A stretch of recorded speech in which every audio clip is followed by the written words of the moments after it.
You expect wheels when you go motor racing, but not one this size.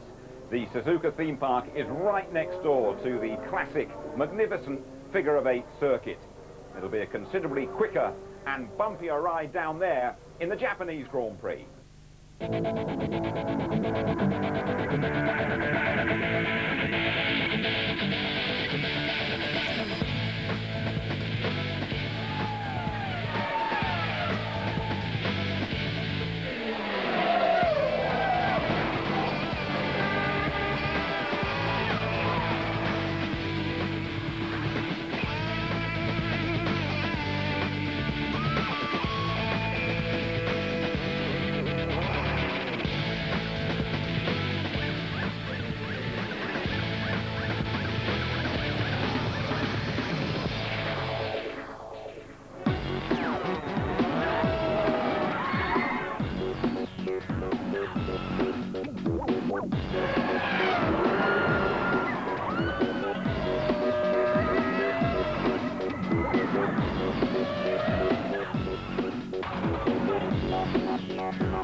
We have a head-to-head between two Japanese motoring giants. Toyota's Ralf Schumacher is on pole. Honda's Jenson Button is next door in the BAR. Giancarlo Fisichella starts third. Fisi's been outstanding in the rain as Renault chase a win double in the Constructors' Championship. And after the qualifying downpours, it's warm and dry on race day for the penultimate race of the season, the Japanese Grand Prix.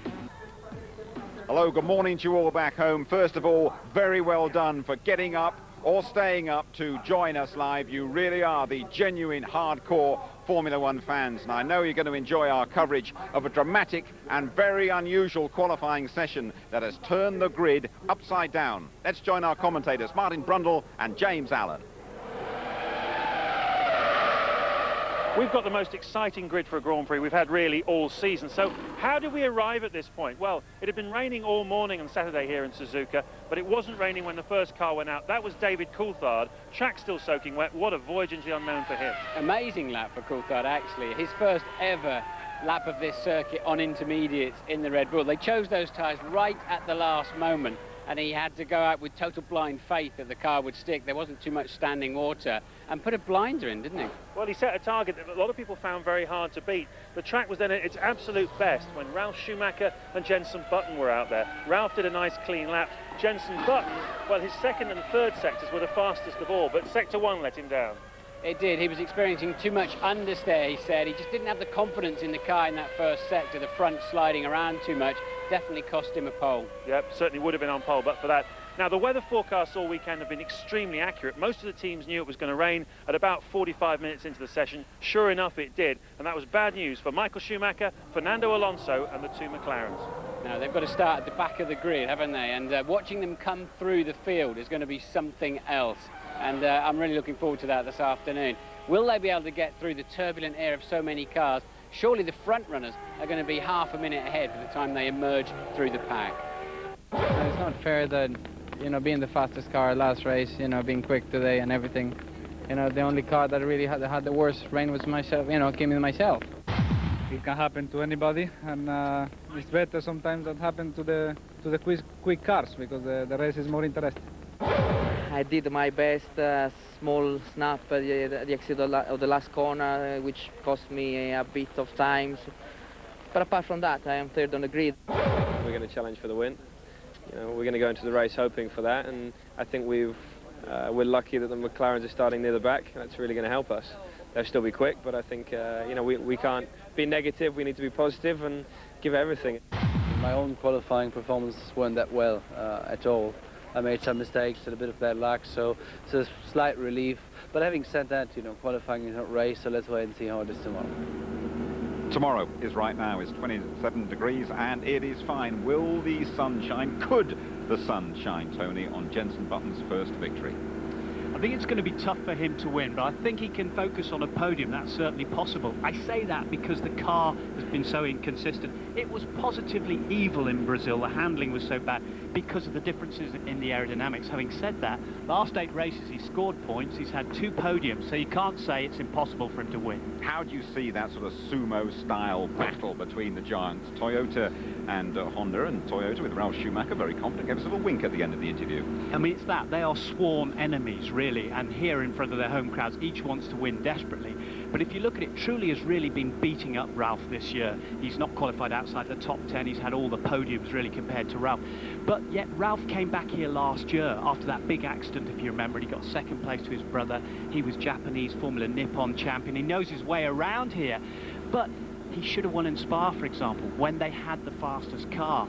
And he was closing in on Juan Pablo Montoya, dived into the pits before the safety car, and they put dry weather tyres on. This happened, and he spun away, and they squandered their chances of their first big victory. Here, it's different. It should be dry during the race, and Mike Gascoigne thinks they got a chance of winning. It's tough being the teammate of Alonso. You think this could be Fisichella's day, could repeat even what he did in Australia right at the start of the season? Well, I just think he's had all the bad luck. He's had the engines, the flaws, the fuel systems have gone wrong. He's had the big crashes. Surely now he can finish the season with a flourish. When the rain came down, you know, he was still in that 3rd sector, and he was only 0.2 off pole position. He's got the car to do it. And the Constructors is now what they're going for. The Drivers' Championship is out of the way, and he can do it. Yeah, the Constructors, just 2 points in it between Renault and McLaren. McLaren, though, have outscored Renault for the last 5 races. Raikkonen and Montoya both way down today, and one failure to finish could well decide it. It is a really unusual grid for the downhill start. You watch very carefully. Tony, jet us through it. Ralf Schumacher's 6th pole is a boost for Toyota's home match against Honda opposition, and Button on the front row. Fisichella 3rd. The rain had just started getting heavier, and a career best for Christian Klien, 4th in the Red Bull. Home hero Sato's BAR 5th. Coulthard was stupendous, 1st out and still 6th. Webber 7th. Villeneuve's tail-happy Sauber 8th. Barrichello 9th. Massa 10th. Kartikeyan showed superb wet weather skills for his 11th best ever. Pitsonia 12th, he spun on the outlap. Dutchman Albers put on a great wet show for 13th. Dornbos 15th, but Schumacher was hosed down to 14th, along with the other winners of 16 of the last 17 races. Alonso, Raikkonen, Montoya, back expected at the front, whilst Trulli and Montero spun off no time. Well, beautiful day for the race, Jensen. In the past, you must have watched Senna, Prost, Mansell, Hill around here. How good does it feel now that you're here and you're at the front? It feels great, you know, as expected, really. This is a circuit I've always enjoyed. It's very fast and flowing, pretty tough mentally and physically, and a circuit you really need to be precise on. So, you know, great to be on the front row, and I think we can have a pretty enjoyable race, and hopefully everyone's up early this morning to watch the race. Sure they will be. And has there been a lot more attention now that the team is going to be 100% Honda? Yeah, I mean, there always is here in Japan. Having a Japanese teammate helps that, but because this is Honda's actual home circuit, there is so much support for the team here, and it's great to see. And now that it's going to be 100% Honda, I think it's only going to grow. Thanks, mate. We'll see you on the grid. Jen's just gone past me, so do me a favour, send my love to my mum, Simile, watching ITV F1 live in Monaco. Job done, Jensen. His older teammate Fernando Alonso won't have #1 on the Renault until next season, but he comes here as the new champion. Alonso then, brilliant young Spaniard, 23 points ahead of Raikkonen, a couple of races left. Just look at the scraps, though, to be resolved here in Japan and in China next weekend. Montoya against Michael Schumacher for 3rd, the Italians Fisichella and Trulli. Tangle for 5th, Barrichello, Ralf Schumacher, Button, Webber, all jostling for the best finishing position. But sing it out, Fernando is numero uno. For my point of view, championship is more than the points. It's a lot of years in motor racing, and this is the final. This is the maximum you can achieve in your life, to be world champion in Formula 1. And I did it so young, so you know I'm extremely proud of this as well. There was something in there that night. The stars were bright. Fernando. He himself did a great job all season long. Not only did he do a good job himself, but as well in terms of teamwork, and that's something which I know from my days in Benetton and obviously now in Ferrari, how important this is and how much they have handled that situation so well.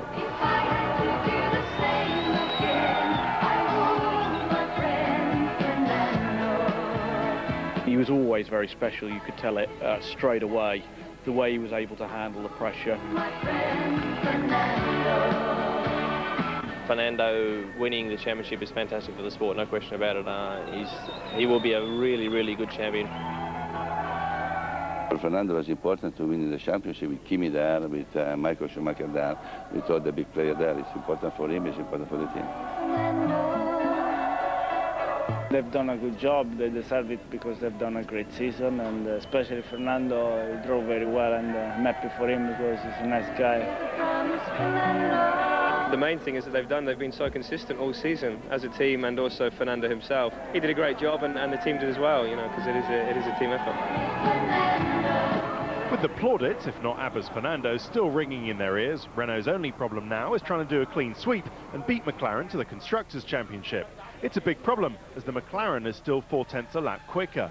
But in the last few races, Renault have been conservative on engine, tyres and on strategy. Now it's open season. They'll be helped by Kimi's engine failure on Friday and the rain in qualifying, which dumped both McLarens down the back of the grid. Fisichella is third in the Renault, well placed to challenge for the win, so McLaren need a big save today. I'm sure we're getting the points, and you know, we'll see. I finished second from 20th before, so why not this time? Well, obviously got as you would expect, a lot of fuel on board, so I think the race will unfold a lot better than it appears. Alonso's hated having to back out of on-track conflicts. Now he's relishing his no more Mr. Nice Guy status. It's good for me, to be honest. To have one race starting from the back with a competitive car is fun, and I will enjoy it. If the McLarens were in front, not, because we're still fighting for the championship constructors, but they are on the back as well, so it will be a very, very fun race for me. Well, there were few men happier to see Fernando Alonso take the championship than Paul Stoddart. It meant a lot to you, didn't it? It did, Lou, and I think, you know, Minardi's first ever world champion. Couldn't happen to a nicer guy. He's going to be a great ambassador for the championship. At what point in his Minardi career did you think this guy's going to be something special? I think all the way through he always had that sort of potential, but I think this race actually in Suzuka, the last race he did for us in 01, where he did 53 laps, pure qualifying, and that just showed he was putting his mark down for what he was going to do in the future. Thanks, Paul. Minardi's first ever world champion. We'll give Paul Stoddart that one, shall we? He's only got a couple of races to go at Minardi, hasn't he? But the shackles off Fernando Alonso today, do you feel? Technically, yeah. No rev limit. The gloves are off. He's going out there to really fight now for this Constructors' Championship. But for me, I think he is the real Iceman. And as Flavio Briatore said, you know, he's got ice in his veins. If you cut him, he'd probably come out blue and yellow behind there, Asturia and Renault in the same thing.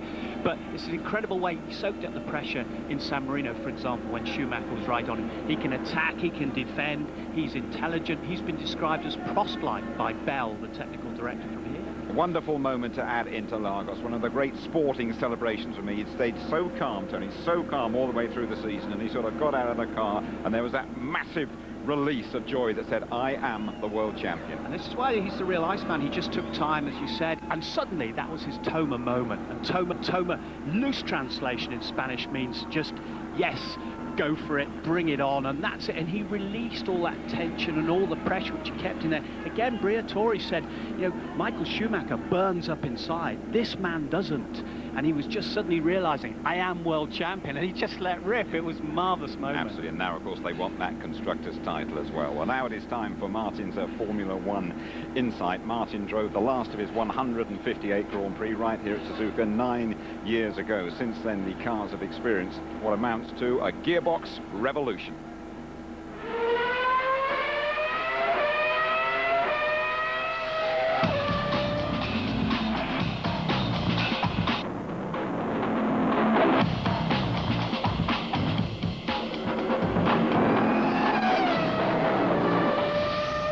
The gearbox and differential are critical to the performance and design of a Formula One car. Unlike virtually all road cars, they're positioned right at the very back. The designers face a number of very difficult challenges. First, let's take a look at the whole creation outside of the car. The gearbox must be strong enough to transmit the 900 horsepower from the latest V10 3-litre Formula One engines. It must also be small enough and narrow enough so as not to affect the aerodynamics at the back of the car. All of the suspension loads at the rear are transmitted into the gearbox casing, and they can be immense, especially over bumps and big curbs. And all of that is going on just on the outside of the gearbox. But let's take a look at its primary function. This is the massively expensive and secretive world of a Formula One gearbox. There are 7 forward gears and 1 reverse.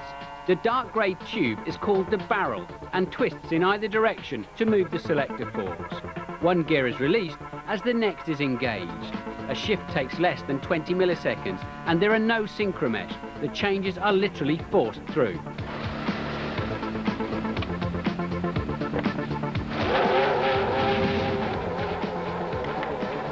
Formula One engines give their best power at 19,000 revs, so the 7 gear ratios are carefully chosen to keep the engine turning over fast, regardless of the road speed. You know what it's like when you try to pull away on your bicycle and you're in the wrong gear when your legs are the engine. Somewhere like Spa gives a great challenge. The gear ratios have to bridge the gap between the 40-mile-an-hour La Source hairpin and the flat-out 190-mile-an-hour Blanchiment. So let's x-ray this lot to see how it works. Including me, it seems.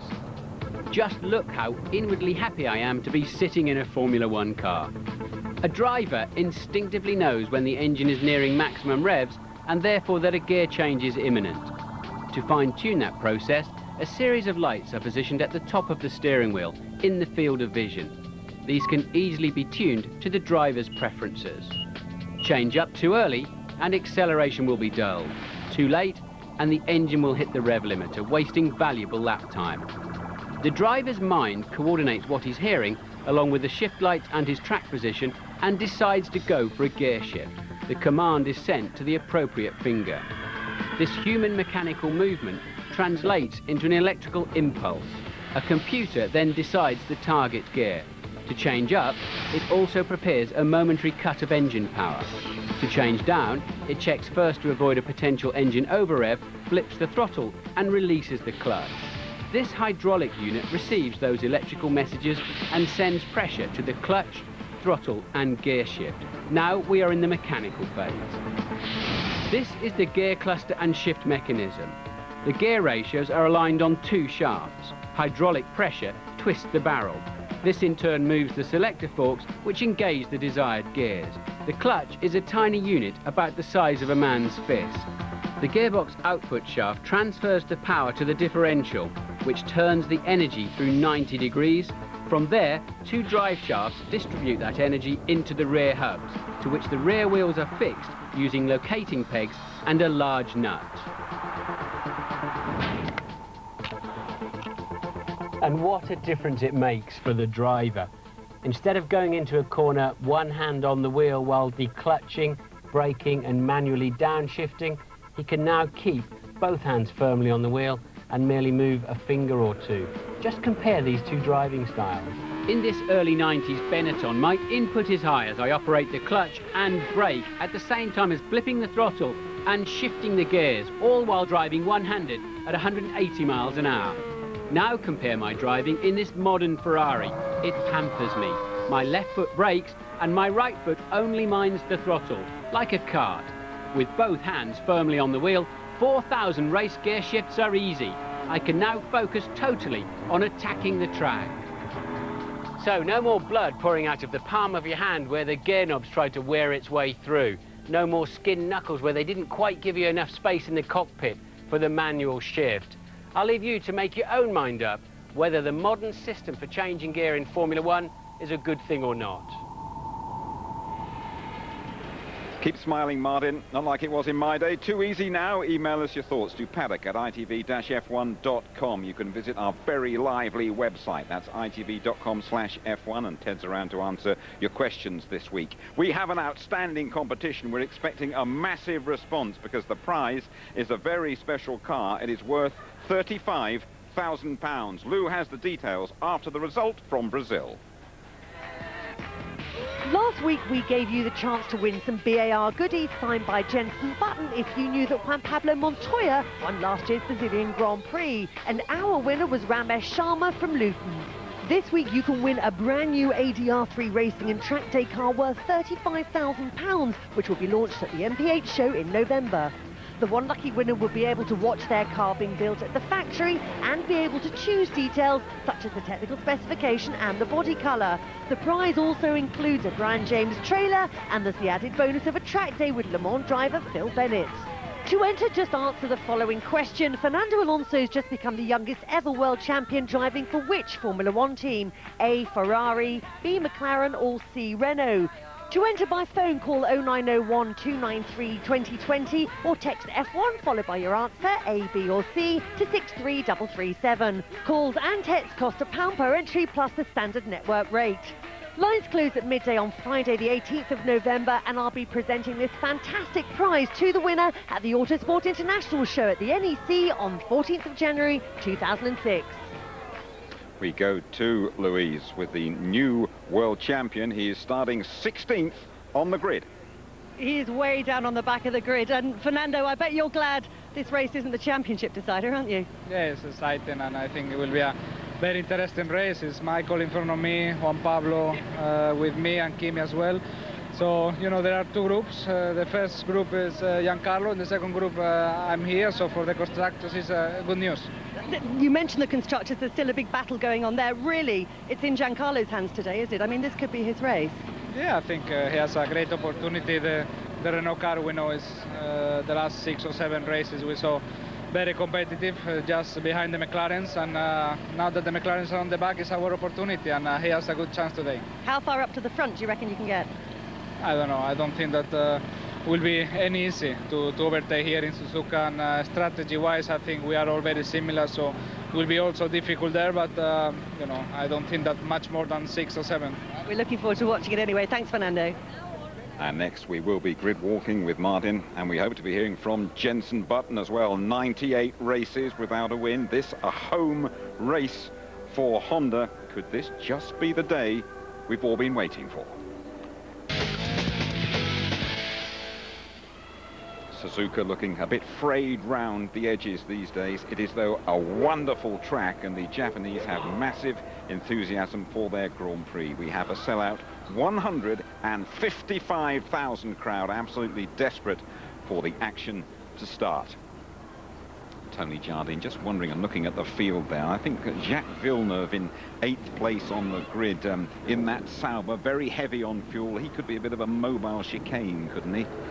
They could, as a lot of those midfield runners, Jim, could get in the way and hold up the progress of those very fast runners at the back, because, you know, it's only straight for that section that you can see there down to turn 1 and turn 2. The rest of Suzuka is always turning through the S's, through the Dunlop and the Degners. It's a fantastic classic circuit, but it's very, very tough for them to overtake. Only up at the triangle just before the pit straight up there is where they're going to have a real chance of overtaking, unless they're going to be very, very brave today.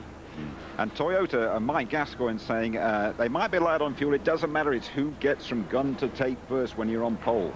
Well, that's right. And if they can get off the line and get away and get that clear track and the clean air in front of them, because don't forget, this is the other factor, the aerodynamic spillage of the dirty air from the cars in front of you when you're trying to make your way through. So if Ralf Schumacher gets away, he should be in good shape. But Jenson's there, hopefully, to prevent him doing that. And then there'll be the fast starting Fisichella.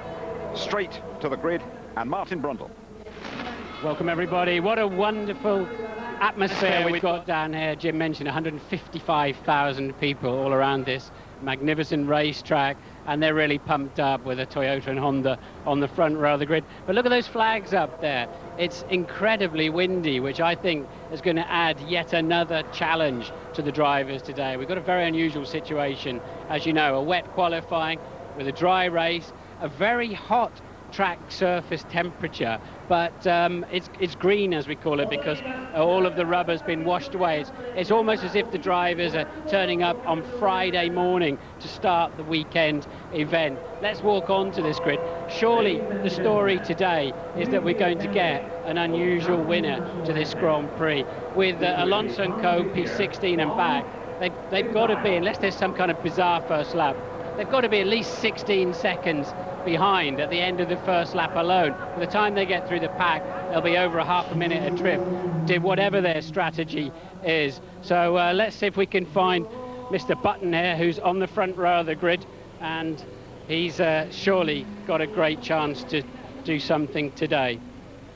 JB, have you noticed that on the right-hand side of the grid there's a lot more rubber than on the other side? I think it's just been washed away by the touring cars or something. I keep telling my engineers that when it rains, I've got a perfect joke for that, I'm not going to tell it now. Well, but when it rains, the bit that gets driven on, all the rubber comes off. But the part of the circuit that doesn't get driven on, the rubber stays there. So yeah, should be better starting on the inside here. Yeah, no, absolutely. You look like you're in good shape. It's a slope here. Do you have to do something different just to make sure your car doesn't roll? Yeah, you might have a foot on the brake. It's not a big slope here. It's not too bad when we get to the front. Oh, nice. Right, your 99th race. Can you win this, do you think, realistically? Realistically, I think we can.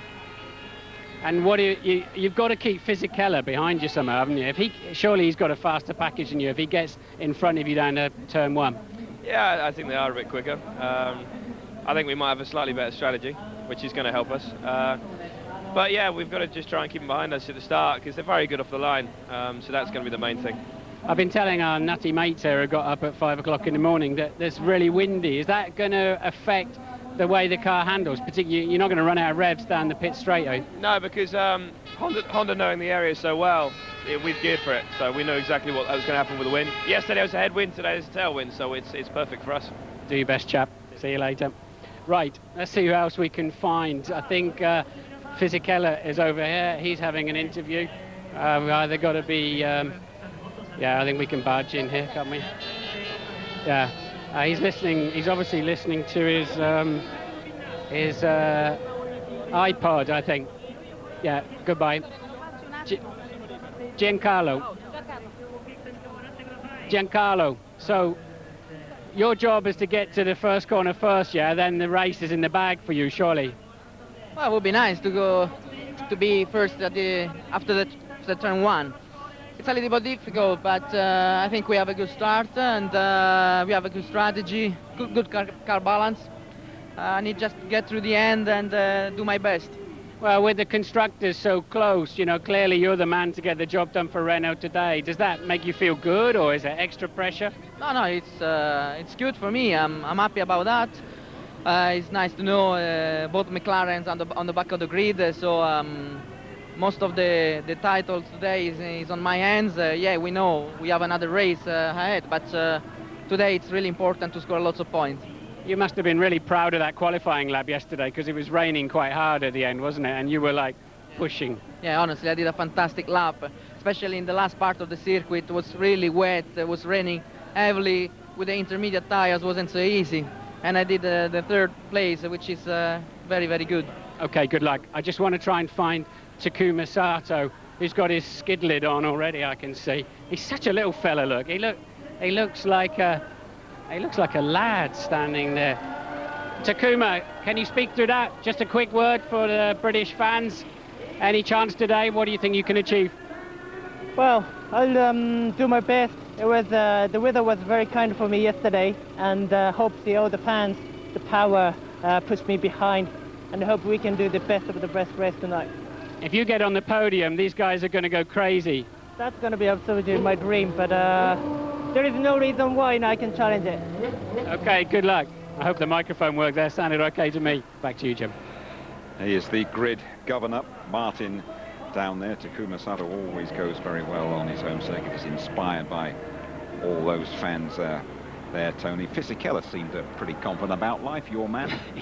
He did, and he's had an awful season by his standards, given that he's so smooth and he's so fast. And he'll want to beat Jenson Button, the man that we're looking at there, off the line from that front row. But don't forget also, Fisichella's had 2 big crashes this year. One of them at Spa, when he was on the low downforce, he went off at Eau Rouge, had a big crash. Thanks, Tony. Button second on the grid. Takuma Sato fifth. Let's have a word with the BAR Honda boss, Nick Fry. Nick, you've got Honda And Toyota on the front row at Suzuka, there is a massive amount of corporate honour at stake here, isn't there? This one means a lot, being here in Japan with two of the biggest motor companies on the front row. There's going to be one team extremely happy tonight and maybe one not so, or very disappointed, I think. Well, you say that, but I think everybody's, not everybody, but a lot of people saying this is going to be Fisichella's race. Are you really that confident you can beat him? I don't think they're going to be going for the win. They need the Constructors' title, and if it turns into a shootout, I think they'll go for a place and hopefully leave one of us to win. We'll see. Is that wishful thinking on your part? No, our objective is very clear, which is to win this one. We've got the right strategy, we think. We think we'll be going longer than these other two. We've got the right driver in the car. We've got the right tyres on the car, so fingers crossed, this is ours. It's perfect for all the Japanese fans here, of which there are thousands, aren't there? I mean, to have their two companies right up at the front. Oh, it's been great fun. The passion of everyone here and the friendliness and just the whole occasion is superb. And whoever wins, it'll be a great day. And there's a good few people at the back who are very fast, so I think it's going to be a great race. We're just seeing Jensen climbing into his car, and let's not forget, of course, Takuma Sato, your other Japanese driver. How's he coping with all the pressure? He's done fantastically well. You know, he's got huge amount of attention here, but fifth place on the grid's good for him as well. So hopefully a couple in the points for us. Thanks, Nick. Thank you very much. Could be a Honda second team, possibly, briefly, Tony. Yeah, it could be, and there's a big movement that way. Honda said that they will supply an engine for Takuma Sato and a second unnamed team as yet. We're all speculating. We suspect it could be a Honda junior team with Sato and possibly Davidson in that setup. Well, all the F1 driving fraternity relish the Suzuka challenge, overtaking tough, not impossible. Trulli's Toyota, Montoya and Raikkonen, those lightning McLarens, our new world champion Fernando Alonso's Renault, all starting behind. The double Dutch combination, Doornbos and Albers in the Minardis. Michael Schumacher's Ferrari is in a Minardi sandwich. That's tough for him to swallow as a six-time Suzuka winner. David Coulthard, a regular visitor to the Suzuka podium. He's next to the national hero Takuma Sato. Takuma-san's phenomenal at home. The smart money could be on Happy Fisichella's Renault. Ralf Schumacher's Toyota on pole, very confident. Button starts from the front row. He has nailed his colours to the Honda mast. They've given him a Suzuka special engine. Honda's fans are chanting, Eke, Jensen, Eke, go, Jensen, go.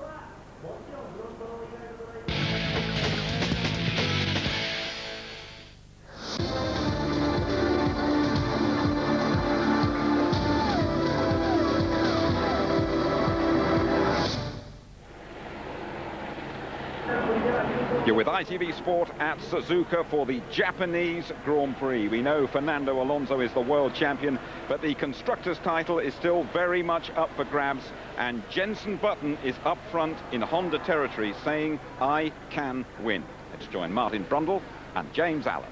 Thank you very much indeed, Jim. Hello, everybody. Thanks for getting up to join us. I believe you will not regret it. This promises to be a hugely entertaining race, certainly if the grid is anything to go by. We have the three drivers who have dominated this World Championship, all starting from the back of the grid for once, while at the front we have Jensen Button, who has a great chance today from the front row, and there's his teammate Takuma Sato, who certainly set Japanese hearts fluttering yesterday, fifth on the grid. And to make things even better for the capacity 155,000 Japanese crowd here today, we've got a Toyota and a Honda on the front row of the grid. The Toyota in the form of Ralf Schumacher, who snatched the pole from Jensen Button by just 4/100ths of a second.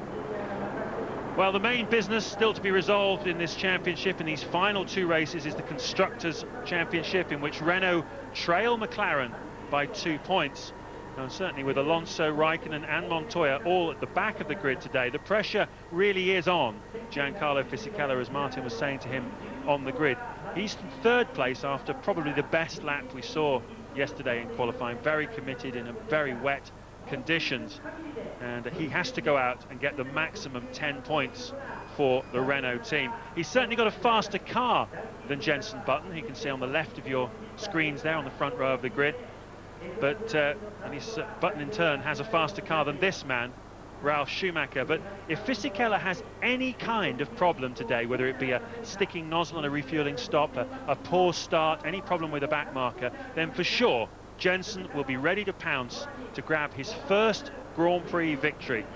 and 99 Grand Prix starts, and it would be the first win for a British driver in 49 races. That is the front half of the grid, a very unfamiliar list of names, certainly for those of you who've been following this year's World Championship. Other standout laps yesterday in qualifying from Christian Klien and particularly David Coulthard, who was the first man out on the track. A real journey into the unknown for him on the intermediate tyres on a wet track. Well, I can tell you that to help Jenson today, you certainly get the feeling that that team is well prepared. Honda have let it be known unofficially that they don't really care about the Chinese Grand Prix and what happens in terms of engine penalties. Jenson's on a new engine for this Grand Prix. Of course, you have to have an engine last 2 Grand Prix now.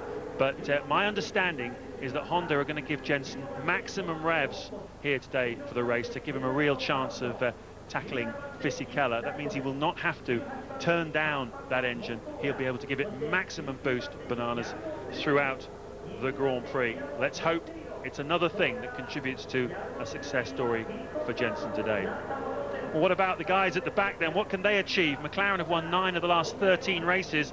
For sure, the McLaren Martin is the fastest car out there, but I was looking back through last year's Grand Prix. Rubens Barrichello started last year in the best car in the field at the time, from towards the back of the grid, and after 5 laps he was 22 seconds behind the race leader, his teammate Michael Schumacher, and that's basically a pit stop distance, isn't it? 22 seconds in Schumacher's pocket, so it's very, very difficult for them to come through. Yeah, it's called the field spread, and of course normally it only really applies to the back markers, although the back markers today have potential race-winning cars underneath them, as you rightly say, James. But these guys at the front, really, in a way, they've got to just fall into line wherever they end up in the first corner and get on with the motor race if they want to be the main challengers of the afternoon. If they squabble too much, there are a lot of people further down the field hoping that Fisichella does not get in front of the field into the first corner.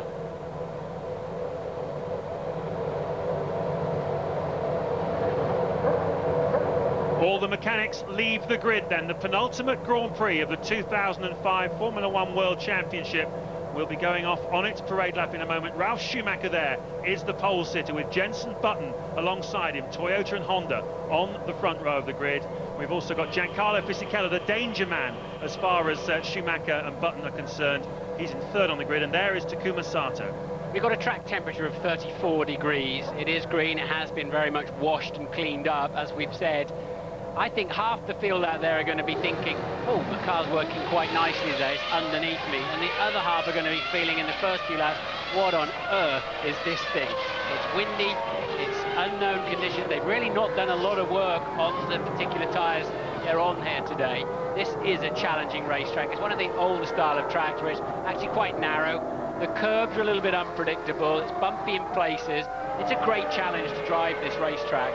And I think some of them will have a balance and others won't. You could see very disparate performances out there this afternoon.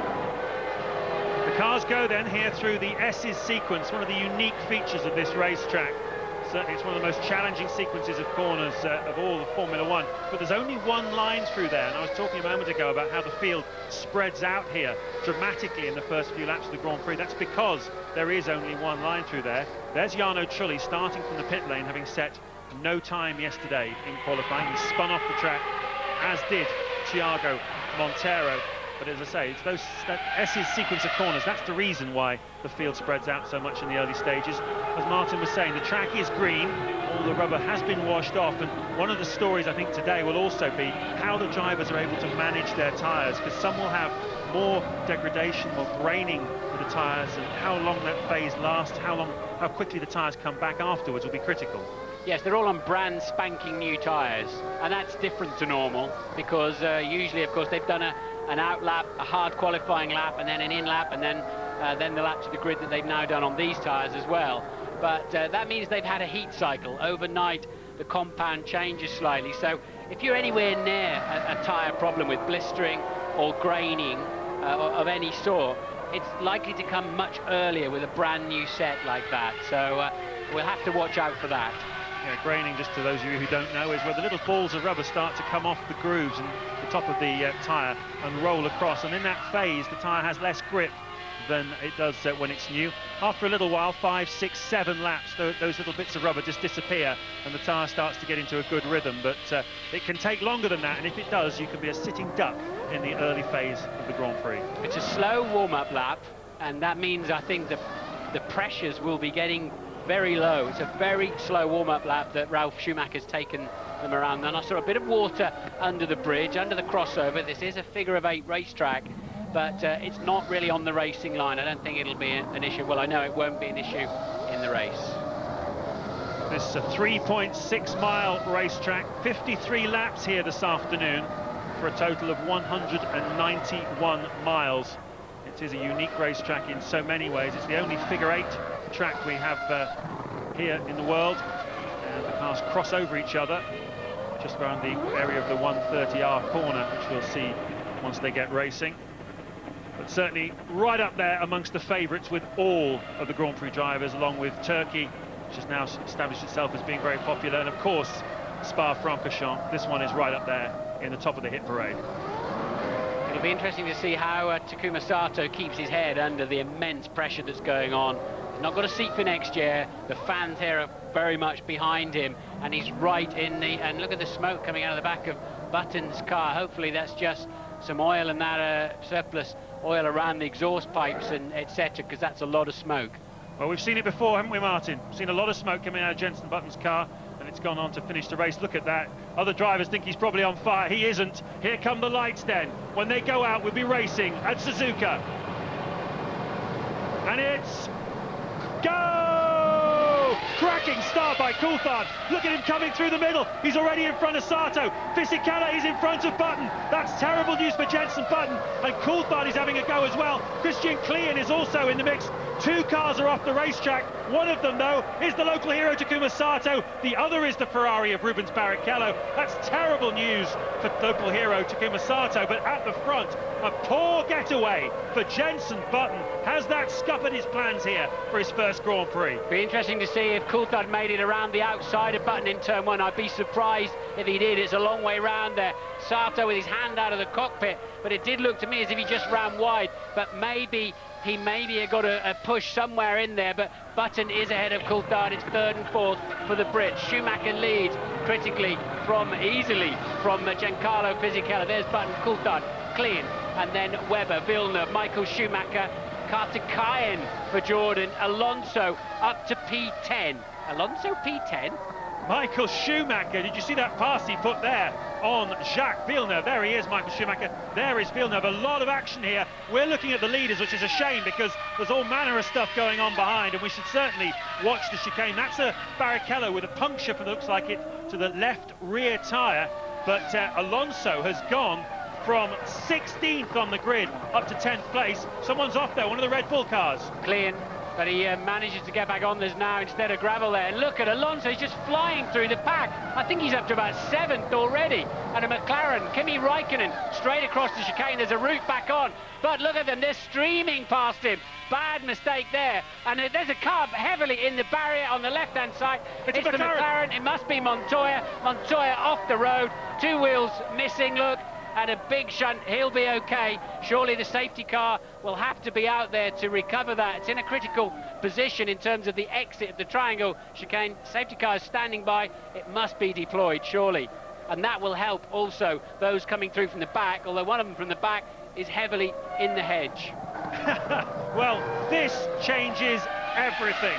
It changes everything from the Constructors' Championship point of view, because one of the McLarens is definitely not going to score any points here this afternoon. But also it means, as Martin said, with the safety car standing by but not yet deployed, if they put the safety car out, that will really help Alonso and Raikkonen. It's been deployed now. That's great news also for Rubens Barrichello here, who has come down having a puncture. He makes a pit stop. Looks like other mechanics are ready. McLaren and BAR as well, ready for their drivers. So many mistakes on the first lap. We've seen exemplary driving this year, brilliant driving by this field of world-class Grand Prix drivers. But I think a lot of these incidents, James, were all about cold tyres and very low pressures after that slow warm-up lap. Yeah, well, we said it was going to be part inspiration and part improvisation, this Grand Prix. A lot of unknowns, and it seems to have caught a few people out. We will be back in a moment when the safety car comes in.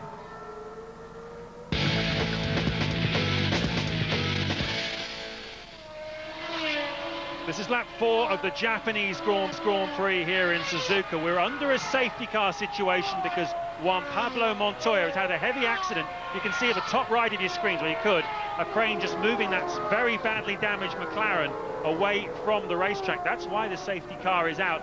It appears that, well, let's have a look from the start line what happened to Takuma Sato involved in an incident. This is the view from the back, though. Look at the progress of Alonso and Raikkonen there. Yes, the Minardi just basically didn't move. Alonso steaming through. He's already up to 8th from a 16th grid slot. And Ralf Schumacher leading behind. And this then is Takuma Sato in the first one. He ran wide himself as he was busy collecting it up. Rubens Barrichello, and here Montoya at the end of the first lap. He'd put himself on the outside of Villeneuve there. Maybe Villeneuve just didn't know, frankly. On board again with Sato into turn 1. Another replay, he understeers wide, so he's already in trouble. And now look, Barrichello does the same and just whacks his right front. It's Barrichello that took a left rear puncture. He's rejoined the back of the snake behind the safety car, has Barrichello. Sato currently just 18th, 1 place ahead of him too. So lots of drama on that first lap, and Louise, amazingly, has already found Juan Pablo Montoya. Juan Pablo, that was short and not very sweet.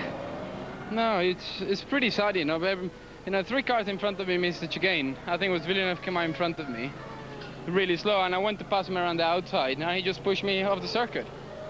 So just squeezed you off, basically? Yeah, just, you know, he missed the chicane, came out really slow, blocked me right, so I went left, and he just ran wide into, you know, he went into the wide line, and I ran out of road. It was a very slow formation lap, and you were all starting the race on brand new tyres as well. Do you think that could have caused Jacques any kind of problem that would have led to it? No, actually, new tyres, you got more grip. Thanks, Juan Pablo. Well, I'll tell you what, they've got some history, haven't they, those two as well. That's what's happened off the grid. You can see Alonso up 8 places, Michael Schumacher up 7. Both of these world champions showing their class and cutting through the field. Raikkonen up 5 places from the back. Montero's done a good job as well from the very back of the grid to get himself up into 15th place. Jarno Trulli in the Toyota, you can see, is up from 19th to 17th. Sato and Barrichello, the 2 big losers. Montoya obviously out of the Grand Prix. Just to clear it up, Sato and Barrichello have both been into the pits. Barrichello for that left rear puncture, Sato for, I think, bodywork damage.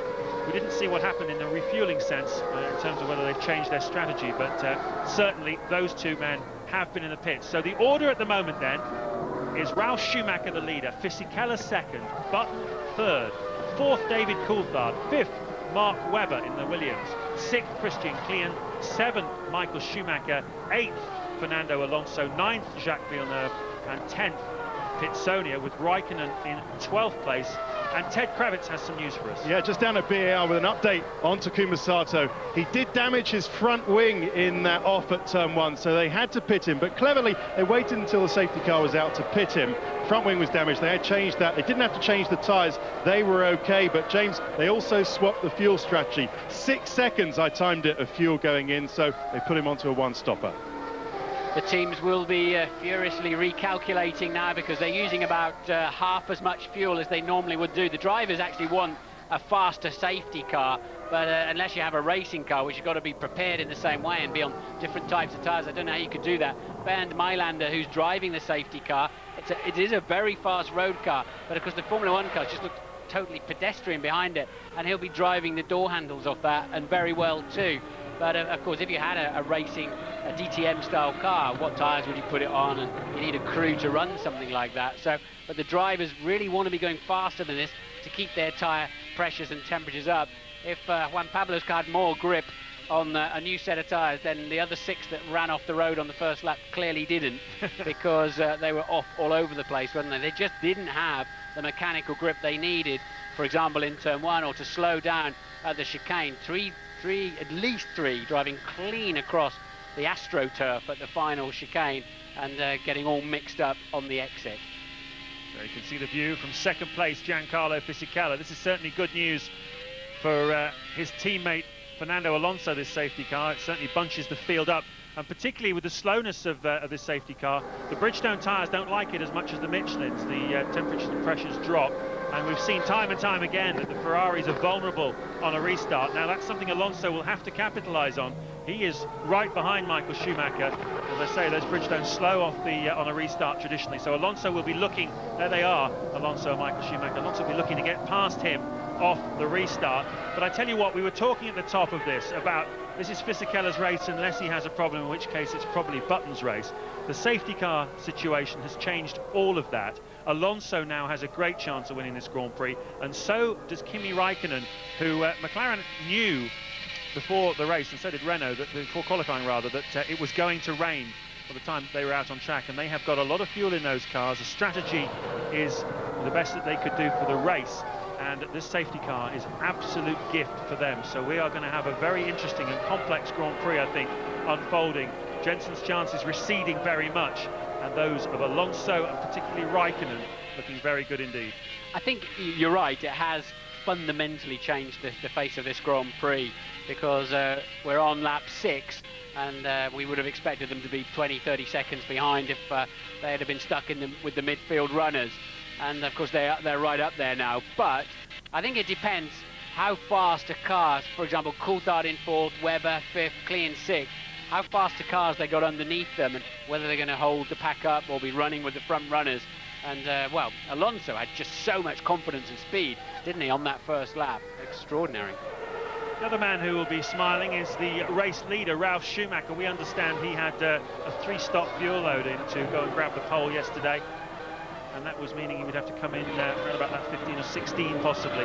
This extended safety car period, this is now lap 6 of this Grand Prix, will allow him to go deeper into the Grand Prix. That means he'll be able to switch onto a 2-stop strategy. So he too becomes something more of a factor than perhaps he would have been, as Montoya's car is driven away from that area. Well, we should be racing again in a lap or two, I think. Because this is an old-style racetrack, there's no perimeter road like you get with a lot of the new circuits, where the recovery vehicles can quickly get. And you get those caterpillars on. Well, I nearly died underneath one of those in '94. They're horrible things to have in the vicinity of a racetrack, which is why they had to neutralise the race with a safety car situation. But they just don't. It's such a confined area here around this circuit that they just don't have the facilities of somewhere like Shanghai that we're going to next weekend.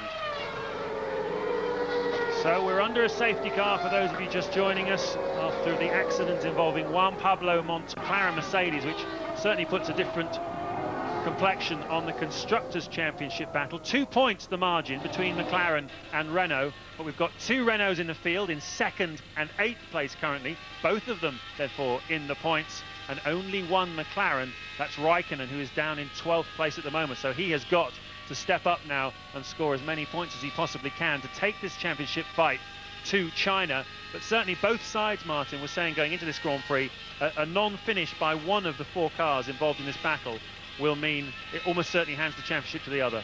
It's looking good for Renault, isn't it? They're 2nd and 8th already. Barrichello pits. Clearly they're going to refuel him and hope he'll be getting right up to the back of the pack again before they're released. No doubt about that. So they'll be changing the strategy for Barrichello to try to bring him into play later on in the Grand Prix. It's a no-brainer. He's last anyway, effectively, so he may as well do that and get himself a heavier fuel load. They can't change the tyres, of course, otherwise if they could have, a new set of warm tyres that were fully up to pressure would have given him such a car on the restart as we used to have, but he doesn't have that luxury. I think this lot are going to find themselves with a real handful. This has been a long safety car period. It's been now 5 laps of lapping at 2 minutes 37 instead of 1 minute 32. So that's how much slower. They're a full minute a lap slower, and the temperatures and pressures just fall away. Therefore the ride height falls away as well. The pressure of the tyre is a fundamental part of the ride height of the car and the spring rate of the car, and they start crashing into the ground. They'll be a real handful now for a couple of laps. 2nd year in a row that Rubens has had a nightmare here in Suzuka. Last year he qualified outside the top 10, as I said before, got badly held up in the early part of the Grand Prix and eventually retired from it. This year he's already pit stopped twice and is last in this Grand Prix. We're hearing from Ted that Ferrari may, down in the pit lane, that Ferrari may be concerned about the left rear of Rubens Barrichello car, the one that slapped the right front of Takuma Sato. And well, let's hope he's it's secure enough. I would imagine they just want to keep having a look at it and checking it. But you would normally, I'd have to say, it would be the right front of Sato that would brake before the left rear of the Ferrari. It just depends on the angle that it made contact.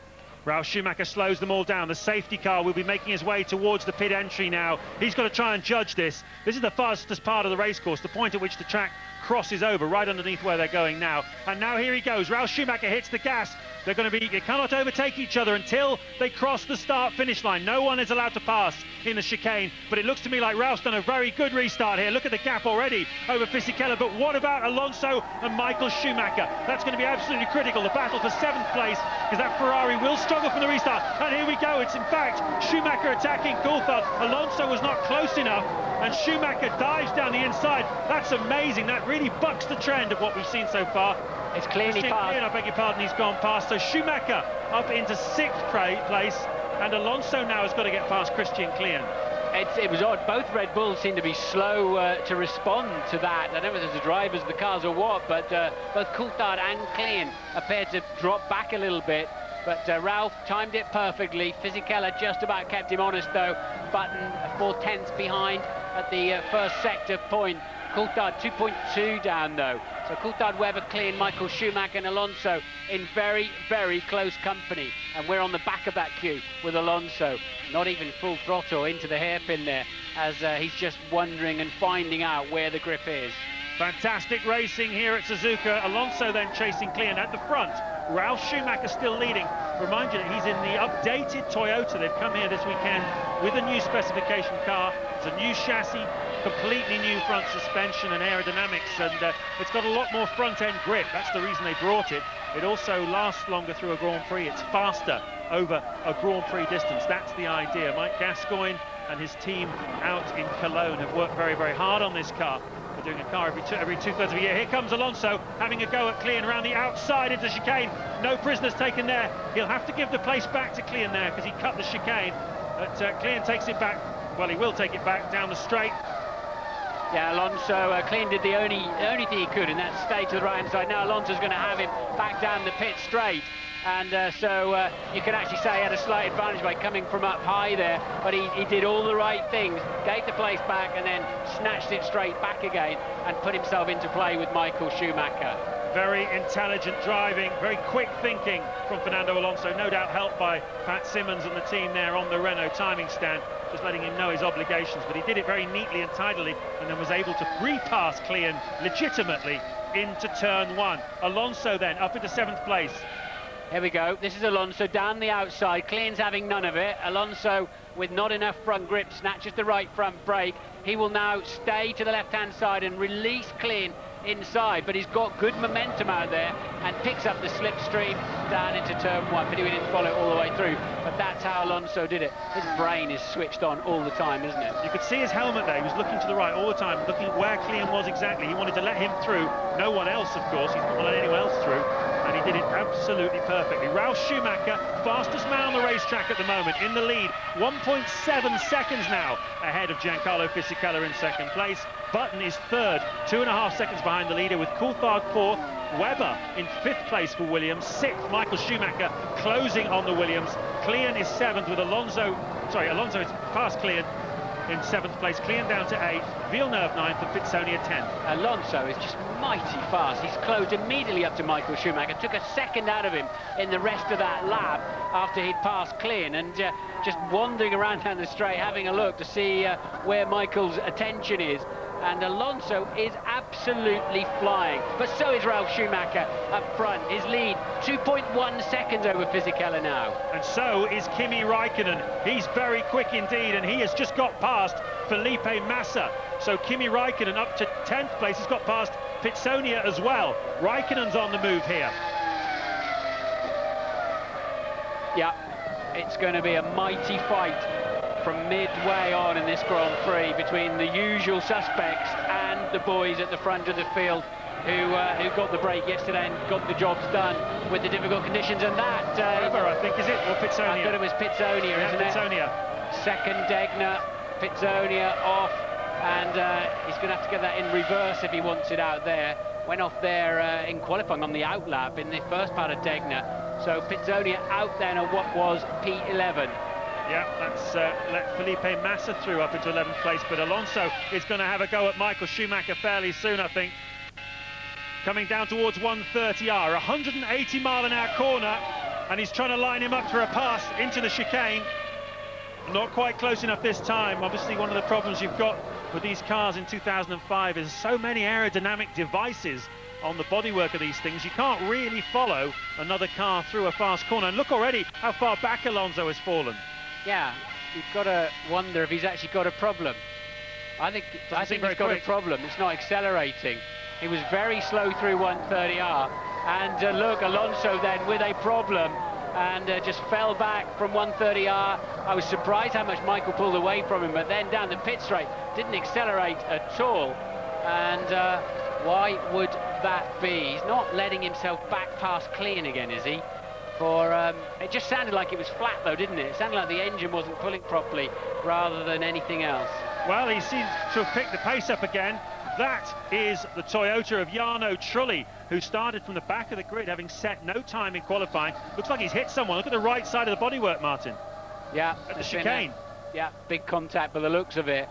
Don't know what's going on with this lot today. They just look like they're not making any allowances for the track conditions and the lack of grip that they're bound to have out there. And, well, we'll get a replay of that, no doubt, anytime soon. It's the final chicane. Who was he running with, Jarno Trulli? Difficult to know now because he's dropped right off the back of the computer, but he was towards the back of the field anyway, but obviously made big contact. So you have to assume somebody else has got some damage too. Yeah, well, he was certainly in front of Barrichello. Would be around Dornbos and Sato, I believe. But anyway, we haven't got the safety car. Safety car has been stood down. Alonso, I think Alonso re-let clean past. I think they had an email onto the pit wall from Charlie Whiting, the race director, to say, hey, you know, you've got to let him go fully ahead. You can't just let him sneak past and re-nail him back again. So now he's having another go at the inside. Alonso does not have a problem. I was right first time around. He was. I think that there is a communication system there, and now Raikkonen is right up behind him. So I think they've been told, hey, that wasn't quite the way it should be. You've got an unfair advantage there. You've got to let him back through. Well, that's amazing, isn't it? That's clearly what's happened here. Alonso letting Klian go past. There is a question mark, though, because that's the yellow flag zone that Klian went past. That's where Trulli went off. It was Sato having another incident then. Look, locking his brakes, driving a Honda, driving into the side of a Toyota. In this case, it's the two second string, if you want to call it, in this Grand Prix anyway, drivers, Trulli and Sato. At the front, we've got Toyota leading from Renault and Fisichella, and Button in the second Honda at the front. But I'm interested because it looked to me that that's where the yellow flags were, Martin, for the Trulli incident. And that's where Klian repassed Alonso. You're not allowed to overtake on the yellow flags. Well, I think they've got iron girders on the front suspension of Takuma Sato's car. I cannot believe his front wheel didn't fall off at that. It had 2 or 3 bites at the side of that Toyota, didn't it? And he's already had a whack on the right-hand front corner from the Ferrari. Ted's got more news. Yeah, I'm down at Renault. Unbelievably, it was a miscommunication, a mix-up between the FIA and Renault. The FIA radioed the Renault pit wall, said, I'm sorry, Alonso's got to let Clean past. They said he's already done it. He said, no, let him past. So Alonso let Clean past. Then the FIA come on the radio again and say, we've changed our mind. Well, he's just got past him again, Ted. So I think that's the 3rd time he's passed him today, at least. But this time, hopefully, it's for keeps.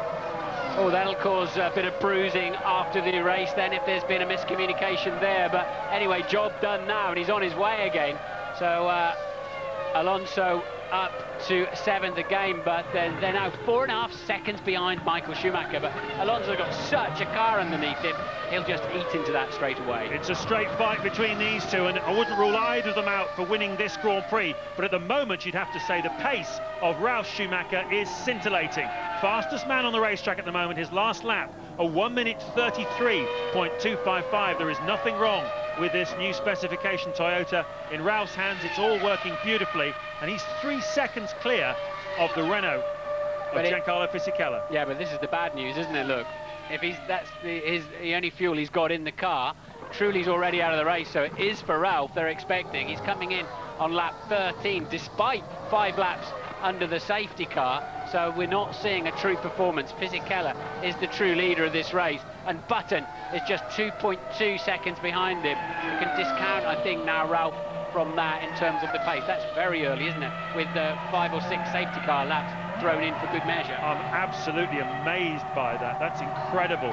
Certainly everybody in the paddock was thinking Ralph would come in around about 15 or 16. He hasn't even made it that far, and as you say, we had 5 or 6 laps under the safety car, so clearly Ralf Schumacher running on fumes in qualifying. There's Kimi Raikkonen attacking Christian Klien at the bottom of the screens. There's Jacques Villeneuve going through, so Ralph has dropped in front of Jacques Villeneuve. That means Ralph is in 9th place, and Raikkonen is up into the points for the first time in this Grand Prix. There's Narain Karthikeyan in the Jordan, pitting from 12th place. Clean enough by the Jordan team, he's back out again.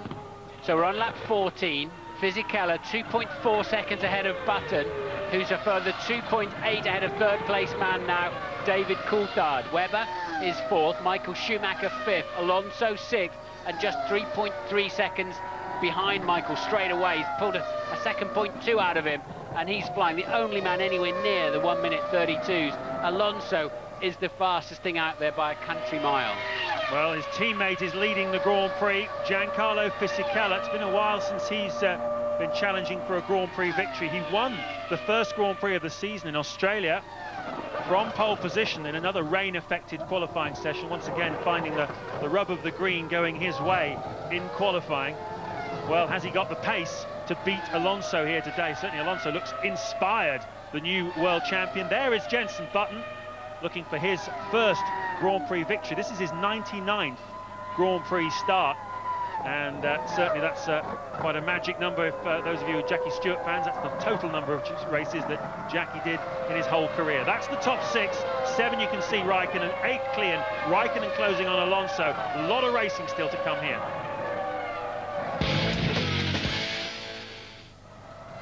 We are 17 laps into an absolutely fantastic Japanese Grand Prix. The big names of Formula 1 started from the back of the grid. This is the world champion trying to pass the former world champion, Fernando Alonso, trying to pass Michael Schumacher. It's a wonderful fight.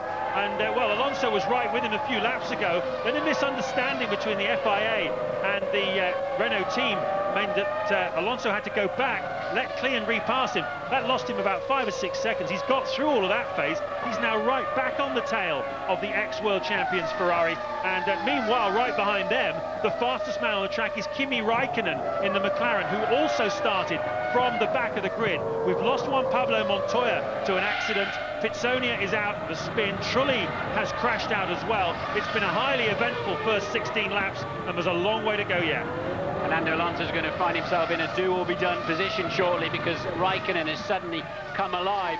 The only way Alonso's going to get Michael Schumacher around this track is follow him through the 190 mile an hour, 130-hour corner and drill him up the inside into the final chicane. He's struggling to follow closely enough through the final part of Spoon, so he's already a bit down, and he's not as close as he was last lap around. But Alonso will pick up the slipstream of the Ferrari. He's got to keep the throttle pedal nailed to the ground, and he's not close enough this time to have a look at Michael. Nowhere near, in fact. So Alonso really struggled in the Spoon corner that time. Michael went too deep into the chicane, though. Can Alonso punish him for that? Down into turn 1. He just can't get the traction to get near enough to him. He'll close the gap as they head down there.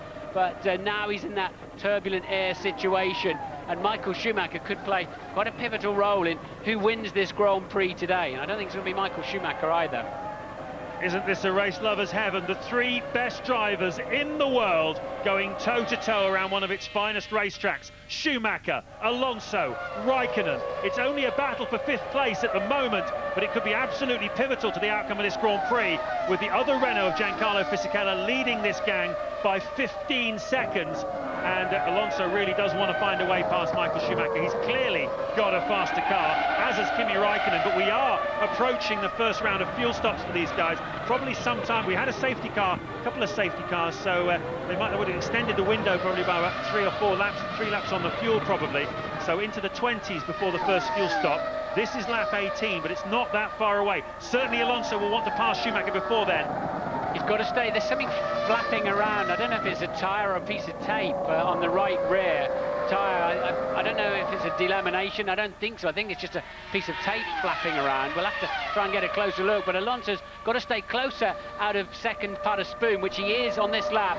Is he close enough? He's in the turbulent air of Michael. He'll have to drill him right up the inside, but there's not enough space. What is that flapping on the right? We think it's tape. Oh, I think it's tape rather than tyre. Yeah, they put tape over the cracks between the bodywork just for aerodynamic effect, and obviously they make it the same colour as the bodywork. In that case, it'll be blue. Here comes Alonso down to turn one.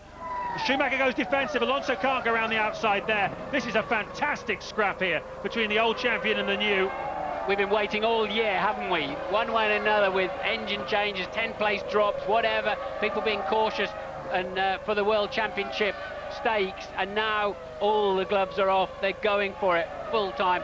Michael Schumacher placing his Ferrari on all the right parts of the racetrack, but they're now lapping slower than the leaders. They're 16 seconds adrift of Fisichella now, who's 4 seconds ahead of Button in second place. Coulthard's going well, lapping at the same pace as the leaders in P3. The Red Bull is hooked up for the Grand Prix. Certainly Coulthard's strongest race for a very long time. There goes Thiago Monteiro in the Jordan from 12th place, who goes back out on track. He's having a great scrap with his teammate Narain Karthikeyan. Also a great scrap between the two Sauber drivers. Villeneuve at the moment is in front of Massa, 10th and 11th, and they've been scrapping for the last 5 or 6 laps, but we're understandably watching this Schumacher, Alonso, Raikkonen battle. Michael Schumacher, 36 years of age, 7 times a world champion. Fernando Alonso, 24 years of age, 1 time so far a world champion. Can he get in this time? Nice slip. Michael hit the ground very hard there, James, and I thought he was going to be struggling for grip on the exit of 130R, but Alonso just can't get close enough on the exit of Spoon Corner. A mile earlier is where the damage is being done, and Michael knows exactly how to place his car down into the first corner. Still there in the late 1:33s, and the leaders now buried in the 1:32s. They're 17 seconds adrift. It's what I said about Michael Schumacher having quite a key factor in who's going to win the Grand Prix today, because this is holding up Alonso and Raikkonen badly. 6 times a winner of the Japanese Grand Prix, Michael Schumacher. He's had some big days around this racetrack. World Championships clinched, certainly in 2000, if you remember, and also in 2003, where he limped home in 8th place, but nevertheless clinched his 5th World Championship. Well, here today, he isn't going to be a factor, but he is playing a factor in the outcome, because he's certainly holding up Alonso at the moment. Fisichella leading Button now by 4 seconds. Pit stops are coming around. Coulthard 3rd, Webber 4th for Williams. We haven't seen him all afternoon, but he's having a terrifically strong run as well. What about that? Renault pitting quite early on. I thought they'd be into the lap 20s, and that's going to put a smile on the face of McLaren, because I'm sure Raikkonen is fueled quite a bit longer than that. We believe it's for Fisichella, the current leader, and then Michael goes to the inside, tries to block the line into 130R. Oh, my word! And Alonso having none of it, straight around the outside, and now Raikkonen has got a chance too. Michael had nothing, he had to go defensive, and Alonso just steamed on the racing line, round it. Total bravery, total confidence in the driver you're going around the outside of, to know he's not going to run you off track. That would be the mother and father of all shunts if you connected in the middle of that corner. 180 miles an hour as Fisichella comes out of the pits. 180 miles an hour around the outside of the 130R corner. I've never seen anything like it. Enormous bravery by Alonso, brilliant driving by Michael Schumacher, not for both of them to have an enormous aeroplane accident, and now Raikkonen has got to get past as well, because he can see the Renault scampering away. Here it is, just look at this, and disbelief. Yeah, Michael then is crimped up on the inside, nothing he can do. Alonso just nails and things. I know he'll have to lift. He's got to lift, therefore I'm going to stay full throttle, and brilliant bravery and confidence there. But I think you know you can do that with Michael Schumacher. The championship, I remind you, is already won. This is just for racing. This is for getting past the other guy. Absolutely tremendous action here at Suzuka, and now what's Raikkonen going to offer us as he tries to get past Schumacher? So Button leads the Grand Prix then. We're on lap 21. Coulthard second, he's 4.8 seconds adrift. Webber Alonso and Raikkonen with much more. They've got it's almost like they've got a wet setup on that Ferrari, because he's slow in a straight line. And Raikkonen cannot punish him down into the chicane. And now he's free of Schumacher. Alonso has set the fastest first and second sectors of anybody in this Grand Prix so far. He is absolutely flying. Look, disappearing into turn one. A 1:31.599. He's going after the race win here this afternoon. He knows his teammate Fisichella has already made the pit stop. Alonso is seriously going for it here. I think that's a new lap record around this place. It's certainly best part of 7/10 faster than last year. 1.2 seconds faster than last year's fastest lap when they were smashing records all the way through the year. So that is that's a second and a half quicker than anybody else is going at the moment. Alonso on fire. You can see why the man is world champion, can't you? Phenomenal performance here already. There he is in his Renault, chasing. He's up into 4th place now then. He's 5 seconds behind Mark Webber. There you can see the story as Raikkonen gets right up close into the hairpin behind Michael Schumacher. They're now 15 seconds behind race leader Jenson Button. So Fisichella didn't carry that much fuel in qualifying yesterday, but take nothing away from him. The conditions were difficult for his qualifying lap. It was still a stunning performance. But Coulthard's still out there. His lap yesterday looks absolutely heroic, as does the laps of all these people that are out there now.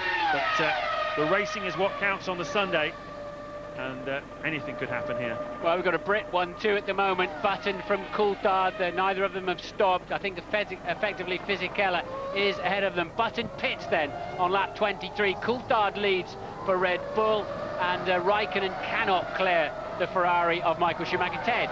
Tell you what, Jenson's got half a chance with this. He's just done 2 very good laps in the 33.0. That was quicker than Fisichella. The gap was 1.8. Oh, it's a lot of fuel, though, going in there. What is that? 11.7. Wow. Oh, well, he might not be so close to Fisichella with that as he would have been otherwise. Alonso pitted too then. But I think they were, it looked to me like the fuel rig didn't go on that easily in the beginning. When we just cut to that picture, Ted, I'm not sure that was all fuel. It just looked like the rig was struggling a bit to get on there. Coulthard from Webber then at the moment. Alonso pitted, so it's Michael Schumacher 3rd, and that is Klein exiting the pits. He was P9.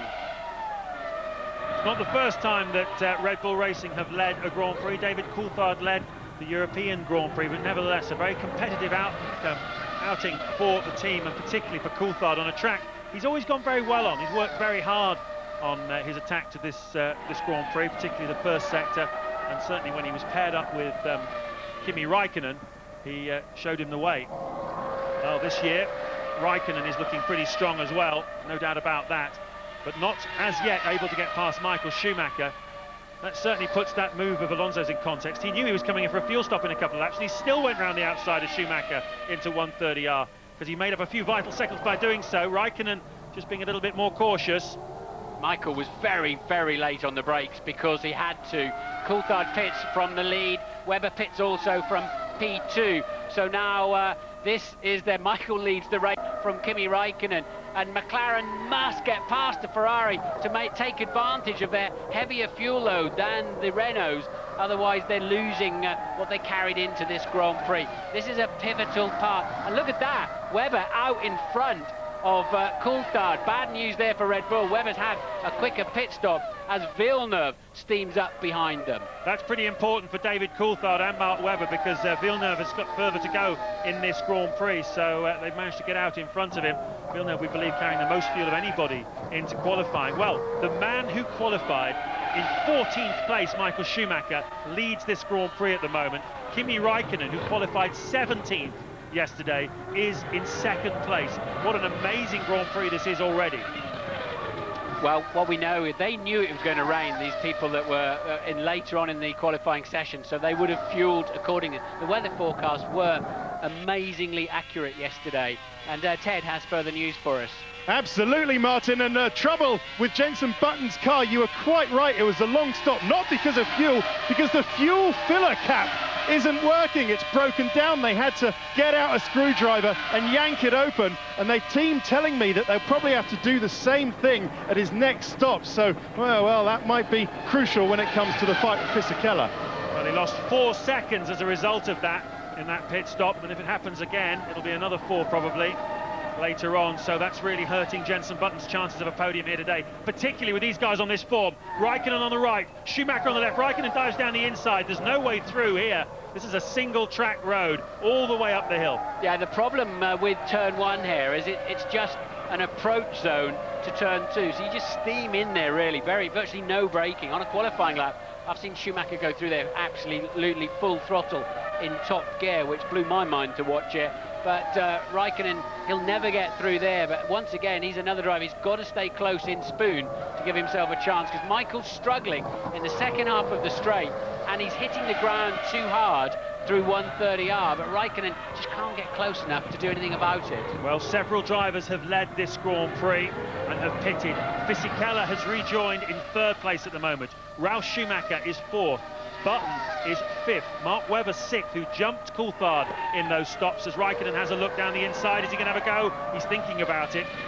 It's the battle for the lead here. Neither of these men have made their pit stop yet. Neither has Jacques Villeneuve, who is in 8th place. And there's Juan Pablo Montoya. He crashed out on the first lap as he tried to cut his way through the field from the back of the grid. A collision involving Jacques Villeneuve put him out of the Grand Prix. Well, what's interesting is that Fisichella has remained ahead of Ralf Schumacher. Remember, Schumacher led this race early on and pitted quite early, but in the pit stops and the intervening laps, Fisichella has taken what is a true lead of this Grand Prix before these two stop. But what was absolutely critical from Button's point of view, we heard from Ted Kravitz a minute ago that he had a sticking fuel valve, and he lost about 4 seconds. He is now 3.5 seconds behind Ralf Schumacher, and that means that if that had not happened, he would have jumped Ralf Schumacher as well in those pit stops, so he would be a net 2nd place after these two cars pit. And that's a very costly loss then for Jenson Button. He was not able to get in front of the Toyota. Massa pits. He's, where was he? 10th at the moment. Good scrap going on between Coulthard and the other Sauber, Villeneuve. They were 0.1 apart as they crossed the start-finish line. And Villeneuve yet to stop with a nice light car and fully temperatured and pressured up on the tyres. Schumacher just did his fastest lap of the race, a 32.7. Raikkonen did a 32.8, interestingly, and they're just 7 seconds ahead of Fisichella, who has already pitted, and the Ferrari mechanics we hear are out in the pit lane. Well, it's a pretty important time in the Grand Prix from Kimi Raikkonen's point of view. He wants a bit of clear air now without Michael Schumacher in front of him, because he wants to be able to rejoin in front of Webber, Coulthard, Villeneuve and Alonso, who are about 20 seconds behind him at the moment. He needs to make a few more seconds before making his own pit stop, and he'll leapfrog all of those guys when he makes his first stop. Michael Schumacher dives in the pits, so does Raikkonen. That's amazing. This is as far as he can go on the fuel. He didn't really want that. Let's a pit stop race now between the two teams. Surely they'll short fill the McLaren to ensure they're out. It's a tricky pit lane, down quite a steep hill. You go across a rain gully, and you have to be so careful not to overshoot. They've just got to short fill that McLaren and get him going again. Otherwise, he's away first, and surely he's going to beat Mikey. Now he's got a long way to go. Michael's got away first, and well, that is critical for the race. And look, Webber goes through, Coulthard doesn't, so Coulthard's lost another 2 places there, but Alonso was way back there as well, wasn't he? So these two have cleared Alonso. They have, and I think Alonso passed Villeneuve into turn 1 just as those cars emerged from the pit lane. So that's Alonso up into 7th place then, and making good progress, but Raikkonen, crucially, is in front of him on the racetrack. He was behind him early on. Michael Schumacher was passed by Raikkonen, but now Alonso has been jumped by both of them by staying out longer. That's the top 8 here. What a great Grand Prix.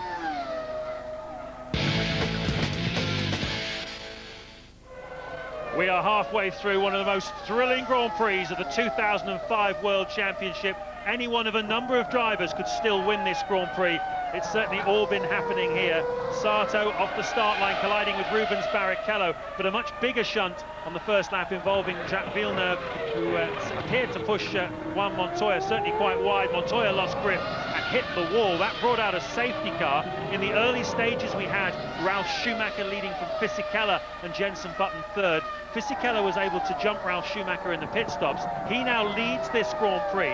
Ralf Schumacher stayed ahead of Jenson Button.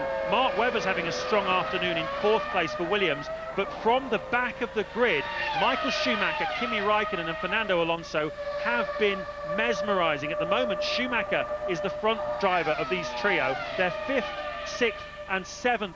But earlier on, Martin, we saw probably one of the best overtaking manoeuvres I've ever seen, certainly one of the bravest, where Alonso went round the outside of Michael Schumacher into the 180-mile-an-hour, 130R corner, and is absolutely scintillating. Yeah, I've seen it happen from the cockpit. Sadly, it was Piquet going around the outside of me when I was in a Brabham, and he was in a Lotus. But you do get pinched. And is this Raikkonen finally getting past? Raikkonen getting past Michael Schumacher. Alonso is just behind them. So a big swap around. Alonso having to pit earlier. He lost out. He was the man at the head of this trio. Now he's at the back of it. Michael Schumacher under siege all day, and with the widest Ferrari you'll ever see, placing it just where he needed to. But every so often they're catching him out, and Raikkonen has done that now, and that is crucial. He can now get away, and Alonso knows he's got to snatch that place from Michael Schumacher immediately to stay in touch. Fisichella leads from Button. Button's slow at this phase of the Grand Prix with a good fuel load on board, and we know he lost time with a sticky fuel flap. There is Sato exiting the pit, but look who's going well behind him. Mark Webber is closing Button down very, very quickly, and he's running P3 at the moment with a solid amount of speed. Michael Schumacher was 4th, it's now Raikkonen, so Schumacher's 5th, Alonso 6th. Coulthard had been passed by Alonso the lap before this. He's 7th. Well, actually, that'll be, 7th at the moment for Coulthard. Ralf Schumacher back to 8th, and he's having another look at Michael now. Surely he's got a chance up the inside of the chicane, and I thought he might duck up there early, but it'll be a bit slippery in there today, as we saw on the first lap. Well, he's got it all to do again, has Alonso. This is a complete reversal of what happened before. Alonso was trying to pass Michael Schumacher with Raikkonen behind him. Now Raikkonen has got past Schumacher, or broken free already. Alonso has got to catch him up. He's got to try and not lose too much time to Raikkonen here. There's been a reversal here. It's gone in Raikkonen's favour. That's certainly not been the story of the 2005 championship. Here's a replay of Raikkonen going past Michael Schumacher. Well, he got so much momentum. Look, finally he could pinch Michael to the apex, and look at that lovely feeling of slipstream. It's like you get another gear. Somebody's thrown another cylinder behind you. Off he goes. Look how calm it is behind the wheel, and he knows now he can just sweep in on the racing line, and Michael will have to yield. But Schumacher valiantly fighting that Ferrari today, but he's under pressure, isn't he? Fisichella leads Button by 13.8 seconds now. Button still buried in the 1 minute 34s. Webber 3rd, Raikkonen is flying, just 17.5 seconds off the lead. Raikkonen, having now cleared that Ferrari, could still win this Grand Prix. Oh, I think he very much could win this Grand Prix. Alonso knows that, and he wants to be the one that wins it too. He's got to get past Michael Schumacher, because he is now 20 seconds behind his teammate Giancarlo Fisichella leading this Grand Prix, and that's basically a pit stop in Fisichella's pocket. So to have a chance of winning this, Alonso has got to get past Michael Schumacher very soon indeed. He can see Raikkonen driving away from them. Raikkonen now 3 seconds clear of Schumacher. It looks from that camera angle, doesn't it? He should just slip up the inside of him, but Michael is the last of the late breakers in there, and he was managing to hold off both of the young chargers. But Ralf Schumacher pitted it for his 2nd time in the lap, led the race, remember, from pole. He's on a rather strange fuel strategy, running the Toyota Light all day, it seems. He's now back in 8th place, having made 2 stops in the first 28 laps for fuel. Yeah, it's the interesting thing we were saying, that the safety cars actually played into his hands. If he'd wanted to switch into a 2-stop strategy, he could have done that. The penalty of carrying a light fuel load at the start seemed to have been negated by the safety car, but well, it seems that Toyota is sticking with the plan and keeping a 3-stop strategy, but it doesn't look as though it's going to help him here today. And well, I'm sure there'll be a good reason why. Well, at the moment, the question you'll all be asking is, how much time is Alonso losing here to Kimi Raikkonen? I can tell you, Raikkonen's last lap of 33.3, Alonso's a 34.9. He is losing 1.6 seconds a lap to Raikkonen while he's stuck behind Schumacher.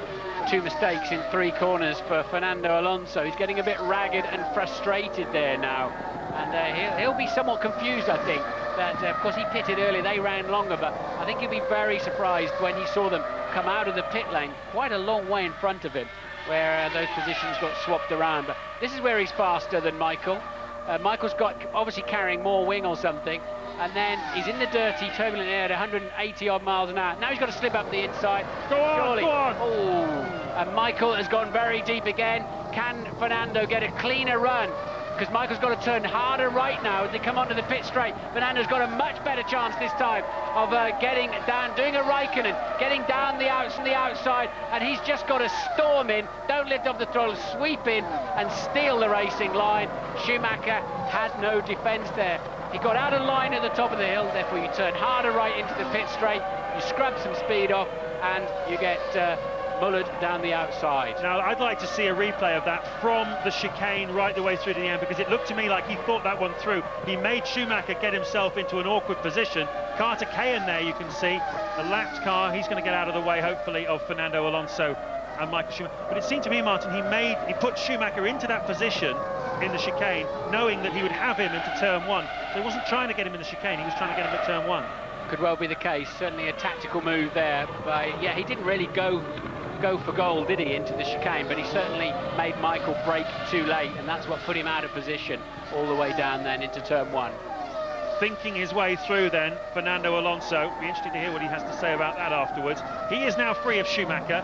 Where is Raikkonen relative to Fernando Alonso? Answer, he is about 5.5 seconds up the road from him now. So we're going to see an inspired battle, I think, between these two drivers. Both of them can still win this Grand Prix. Raikkonen is 17 seconds behind this man, race leader Giancarlo Fisichella in the Renault. Button is still second, almost 15 seconds behind Fisichella. Webber is third. Those two should be relatively easy meet, I think, for Raikkonen and Alonso, the second round of pit stops. But, well, will they be able to beat Giancarlo Fisichella? That's the big question here. Raikkonen closing right up, as you can see, on Mark Webber. This, the battle for third place here this afternoon, and we've still got 20 laps to go.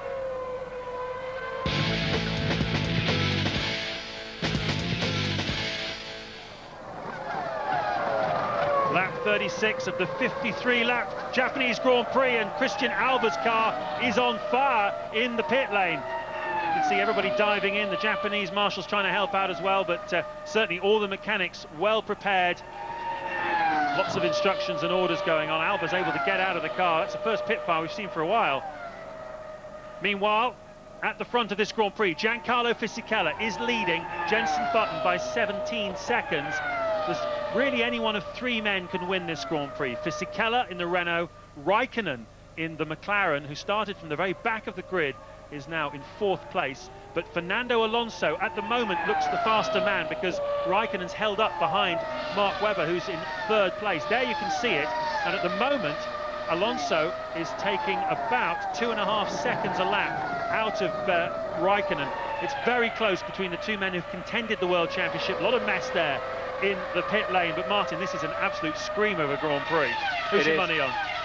Well, at the moment, Fisichella, I think, it depends how long it takes Raikkonen and Alonso. Look at Alonso just cruising straight up to the back of the pack. It depends how long they're stuck behind Button and Webber, because Fisichella's lead was 17 seconds. He's in the 132s. The pair behind him are in the 133s and 34s. And Alonso pits. That's a smart move, I think, because he was about to lose a bundle of time. Whether he's out of fuel or whether that's a tactical move, I don't know. But if there's good space... Oh, there goes Michael Schumacher. He's got to pass him again, surely, after this stop. Amazing. Well, he's pretty much on target. Maybe they've brought him in slightly early so he doesn't lose any time. Certainly, Raikkonen's strategy is being a little bit compromised by being tucked up behind Button and Webber, whereas Alonso's lost no time really there, so he will have to push on now. If Raikkonen can get clear of these two and get some clear air, then he'll be in clover. But, well, last time round, Raikkonen pitted 4 laps after Alonso, but he took on a little bit more fuel, so he'll probably come in, I would think, 5 or 6 laps from now, Martin. Well, I wonder if McLaren will cover that Renault pit stop by pitting Raikkonen, because he's clearly losing time, isn't he? And he doesn't look in danger of passing this pair in a hurry. So McLaren might be feverishly working out, do we have to cover off that Renault stop? Certainly would be a smart move if he was to come in now. he would be able to get back out again in front of Fernando Alonso, who's got a heavy car, and that would certainly appear to be a good idea. Alonso was getting quite close to the back of Raikkonen. He's about a second and a half behind him, so it would be pretty close. You'd have to have very good in-laps and out-laps for Raikkonen, but it might be a good thing to do. Here we go then, looking at it on board from the BAR Honda of Jenson Button. The big news this weekend, Honda have acquired now all of the BAR team. They were 45% shareholders, but in a deal announced on Tuesday here in Tokyo, they will take over at the end of this season ownership of this team. They're going to invest more money, and basically their stated aim is to take Jenson Button to the World Championship sometime in the next 5 years. So a huge boost for Jenson Button, coming on the back of him doing a deal to get free of his Williams contract and stay at the Honda team for the next 4 or 5 years. I understand the team will be called Honda as of January the 1st next year, and that's terrific news for British motorsport. This is Fisichella's race now, providing he doesn't have any problems. They're too far behind. They're 20 seconds adrift, and still Raikkonen hasn't cleared Button and Webber. And I think this the last 2 or 3 laps have pretty much put the game into Fisichella's hands. Louise has found Jarno Trulli. Well, Jarno, what are you going to say about that one? I think we have a dangerous person on the track. It's very clear from a few years. He's just causing a lot of problem, and we have to stop it. The federation has to take action. Do you feel he's just trying to put on an impressive display in front of his home crowd? He tried to do a maneuver which absolutely was impossible, so I don't know what he's thinking when he's driving. Are you going to go and talk to him about this? There's no point, because he keeps doing it. So it means that he won't learn, and he won't be able to understand it. Well, they're talking about Takuma Sato. He drove into the side of Jarno Trulli at the chicane earlier on in the Grand Prix, taking Trulli out of the race. And here you can see Fisichella, the leader, rejoining behind Kimi Raikkonen. So Fisichella slots back in 4th place, but Raikkonen has to stop again, and so do the 2 cars in front of him. There you can see the schematic. And, well, as you said, Martin, this certainly looks good for Fisichella, unless he has some sort of problem now, because Raikkonen has just not had the opportunity to make up the time. No, Alba's amazing. He's back out in that Minardi that we saw on fire. He's 17th, 3 retirements. Pizzonia spun off. Trulli had that incident with Sato. We only caught a brief glimpse of it, but Sato was steaming up the inside of him. And obviously Trulli felt that was another banzai move that was unreasonable. And Montoya running around the outside at the end of the first lap. It was the first retirement of the day, when he felt Villeneuve didn't leave him any space, so he was straight out of the Grand Prix. Fisichella has dropped back to 4th place, so Button leads the Grand Prix for the 2nd time today. Well, Raikkonen is racing with Fernando Alonso. The pair of them have come through from the back of the field, and Alonso is 42 seconds behind, was 42 seconds behind Fisichella before Fisichella made that stop. It takes 22 seconds to make a pit stop here, so if Raikkonen were to come in soon, he would rejoin a couple of seconds in front of Alonso. So he's not making hay with a low fuel load, because he's stuck behind Webber and Button, but neither is Alonso at the moment able to use the sort of pace, show us the sort of pace he's need in order to be able to get past Raikkonen. Yeah, you're right. Raikkonen's doing the mid-33s, Alonso a 33.8 with the heavier fuel load, so he's not going to clear him at this stage. So at the moment, it's a very, very big fight for 2nd, 3rd, 4th and 5th, I think, at the end of this Grand Prix. Louise has been down to Minardi. Yeah, I'm down here at the moment. I've just had a word with Richard Baxter, the man on the who actually puts the fuel hose onto the car. Same man who put the fuel hose onto the car at Monza a couple of years ago when the team had a fire with Gian Maria Bruni, and it was a very similar problem that caused it. Basically, there was fuel flowing from the nozzle before it was actually connected to the car, obviously something which is not supposed to happen. That fuel stripped down onto the exhaust and caused the fire. The good news is, though, that nobody hurt down here. The car's been cleaned up and Albers is back out on track. Thank you for that, Louise Goodman, down in the pits.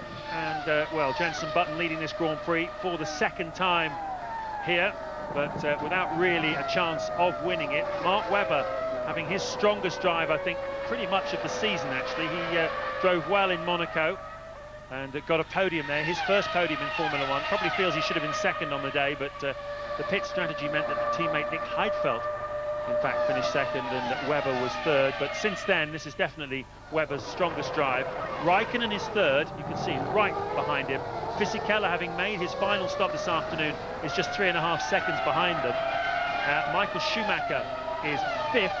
He has yet to make his second stop. So has David Coulthard, who's also had a very strong weekend here for Red Bull Racing, in sixth place. Ralf Schumacher, he's got to make one more stop as well in the Toyota. He's in seventh. Fernando Alonso, well, he's pushing as hard as he can. He's just come in for a fuel stop. He's down in 8th place. He should leapfrog Ralf Schumacher and David Coulthard when they make their stops, and Michael Schumacher as well.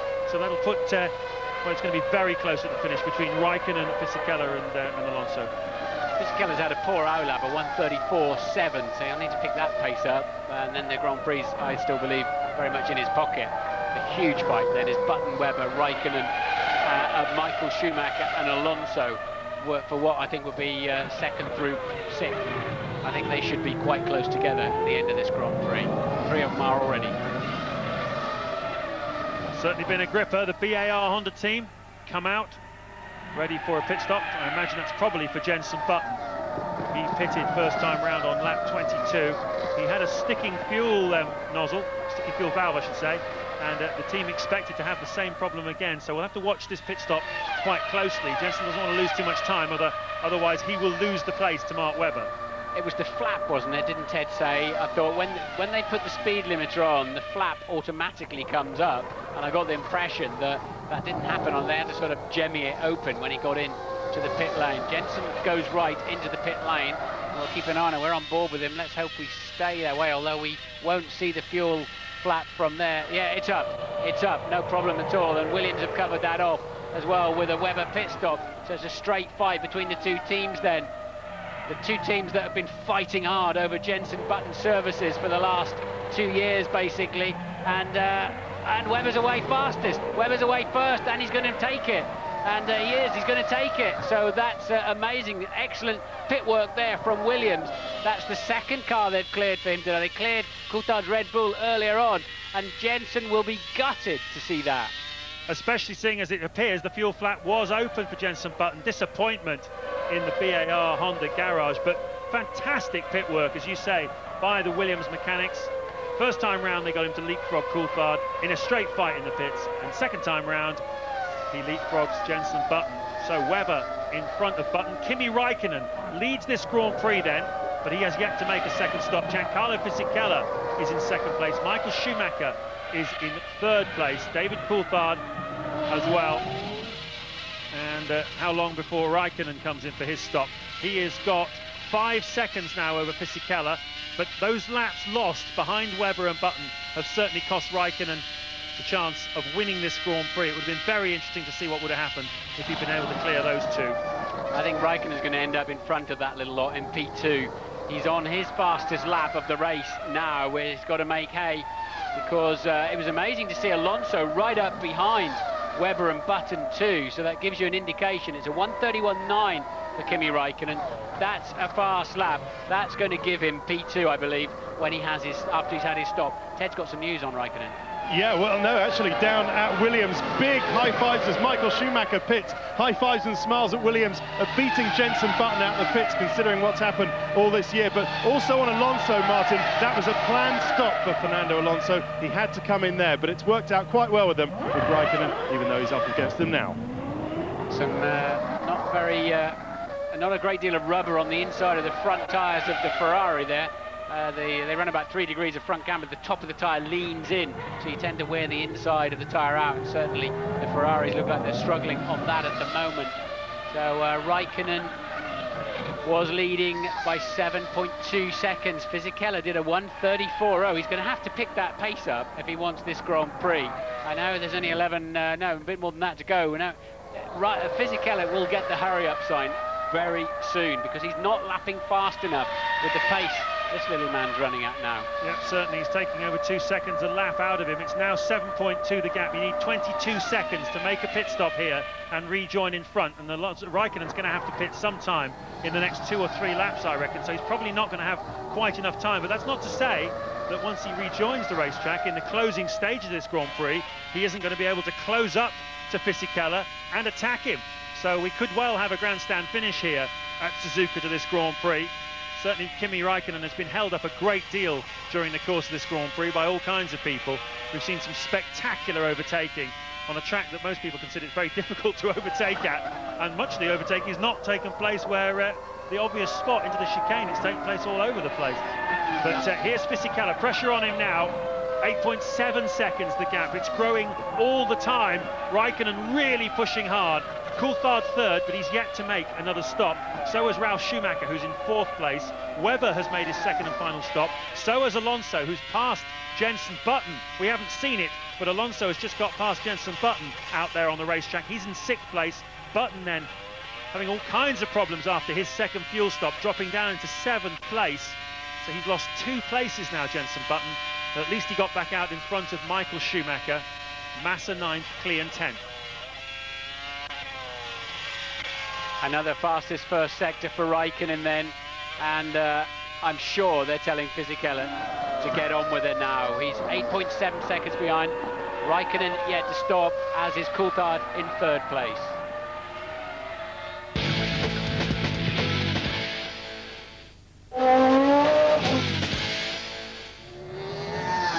Just 8 laps to go in the Japanese Grand Prix at Suzuka, the penultimate round of the 2005 Formula One World Championship. We're about 250, 300 miles from Tokyo, only an hour and a half on one of the miraculous bullet trains that they have in this country. And what a Grand Prix we are seeing. Kimi Raikkonen has just made a pit stop. He is racing against Giancarlo Fisichella for the victory. Fisichella then is back into the lead. Raikkonen is second. Mark Webber, having a fantastic drive this afternoon, is in third place. Alonso has leapfrogged Button into fourth. Button then down into fifth place. Coulthard has got himself in front of Michael Schumacher and Ralf Schumacher. So the Red Bull Racing team having a terrific afternoon, and Coulthard, clearly inspired here, is in sixth place. Michael Schumacher seventh, ahead of his brother in eighth place. And Raikkonen is just 5 seconds behind Fisichella, having started from the back of the grid here this afternoon. Raikkonen was 17th, Fisichella was third on the grid. It's been an unbelievable Grand Prix with overtaking action throughout the field. We've had a number of different leaders of this. At several stages, the big names have been held up behind slower traffic. It's cost them time. But it's been absolutely wonderful entertainment. Alonso has gone round the outside of Michael Schumacher to take a pass in the 130R corner. But anyway, that is the order in the closing stage of this Grand Prix, and I wouldn't put any money against Raikkonen having a go at Fisichella here. He's catching him 4/10 already in the first sector. Raikkonen was faster in the middle sector on his outlap by 7/10 faster than Fisichella on his outlap. He's absolutely on fire, and Fisichella's really been sleeping a little bit, I think. He had such a cushion, but he's been so slow after his final stop. It's all just ebbed away, and now Raikkonen, you have to say, amazingly, Raikkonen looks favourite for this Grand Prix. Alonso attacking Webber for the final podium slot. Button has slipped down to fifth, as you say. Coulthard passing Michael Schumacher up to sixth, so we're looking at a fifth and sixth for the Brits. But right now, it's all about how quickly will Raikkonen catch Fisichella, and what can he do about it when he gets there? He is a second up in the first 2 sectors of this current lap, and he's another 2/10 up in the final sector too. So that's 1.2 in 1 lap alone. The gap down to just 4.3 seconds now. Absolutely scintillating end to this amazing Japanese Grand Prix. Alonso wants to get on the podium as well. He's lining up Mark Webber. There's an awful lot still to play for here. And just to remind you, not that long ago, we were talking about Fisichella enjoying a 20-second lead over Kimi Raikkonen. Raikkonen stayed out longer on his strategy than Fisichella. As you say, Martin, Fisichella was a little bit off the pace, having made that fuel stop for whatever reason. Maybe it's the car, maybe it's him, but now it's going to be an absolutely scintillating finish, and Ted Kravitz is standing by in the Renault garage. Yeah, and they're nervously, frantically talking to Fisichella on the radio. His engineer, Alan Permain, telling him to push as hard as he possibly can. They've given him some more engine revs to try and just keep him ahead of Kimi Raikkonen. Meantime, absolutely assured, calm down here at the McLaren garage, but crucial for Renault, James, because Alonso cannot seem to pass Webber. Well, we'll wait and see on that one, Ted, but let me remind you of the context of this battle, because the Constructors' Championship, the only thing left to play for in this World Title Championship, because obviously, as we know, Alonso has already wrapped up the driver's title. Well, Renault trail McLaren here by 2 points. So if Fisichella's leading this Grand Prix, that's 10 points. Raikkonen second, that's 8. Alonso is 4th, that is 5 points. But all of that could really change here if they can get past each other. If Raikkonen, who's now only 3 seconds behind Giancarlo Fisichella, can close up and pass. If Alonso, who's less than a second behind Mark Webber, can pick up an extra point here or there, it could make all the difference in the Constructors' Championship, particularly as Montoya will score nothing. He's out of the race. Look at this, though. Alonso's going for it down the inside, on the grass, 2 wheels. Fernando Alonso, what a brilliant move once again. Another fantastic pass. Stunning. Alonso is totally fearless today. He got a better run out of the chicane, picked up the slipstream. Webber thought he'd covered him off, so Alonso took a little bit of grass to give himself the extra space he needed. He's up to P3, but Fisichella can't respond. He's 6/10 slower in the first sector on this current lap than Raikkonen. Raikkonen is just reeling him in. Fisichella seems like he mentally had this, was standing on the top step of the podium and now just cannot respond. But look at this from Fernando Alonso. Incredible bravery. Reminded me of when Michael Schumacher put him on the grass going down to Stowe, and he just hung on in there, but didn't make the pass on that occasion. But did he get through this time? It's been a great drive from Webber too, but look, there is Fisichella, and now there is the flying Raikkonen. And as soon as Fisichella starts to see him in his mirrors, then he's under extra pressure. He certainly is. 5 to go here then. 4 at the end of this lap. They're going to cross the line any time now. 4 laps to go under the view of that huge Ferris wheel, the giant funfair behind this racetrack here at Suzuka, designed back in the early 1960s, home to the Japanese Grand Prix since 1987. It's seen some fantastic races, but I can't think of any better than this one. 53 laps of this Grand Prix have been scintillating really from start to finish. Fisichella leading Raikkonen by just 1.8 seconds, and look at how he's eaten into his lead. Over a second a lap for the last 3 laps. And what amazing bravery by Fernando Alonso. He's already wrapped up the Drivers' Championship, and yet he's still taking huge risks for a podium finish here, for another point for his team in the Constructors' Championship. What commitment, what bravery. Well, when Kimi gets there, and this back marker, the Minardi, might just play into this equation here, but when Kimi arrives, he's got to just drill him straight away. If he ends up settling in behind him and getting in that turbulent air, he's going to struggle. There's not enough time left. But look, Fisichella's got to clear the Minardi down the back straight here. He must, and he will, I think, get past the Minardi. And if he has to hesitate on the way into 130R, Raikkonen's going to be right with him. And look, the Minardi moves to the left and blocks Fisichella, and he's also going to block Raikkonen on the exit of 130R. But Raikkonen, the net winner there, and Fisichella almost off the racetrack as he went to the inside to pass the Minardi, and the Minardi decided to yield at that time, and that's played beautifully into Kimi Raikkonen's hands. Certainly has. Down the pit straight then with just 3 laps to go. Raikkonen has taken 1.3 seconds on that lap out of Giancarlo Fisichella, and now the 20-second lead of a few laps ago is down to just half a second, 2 car lengths.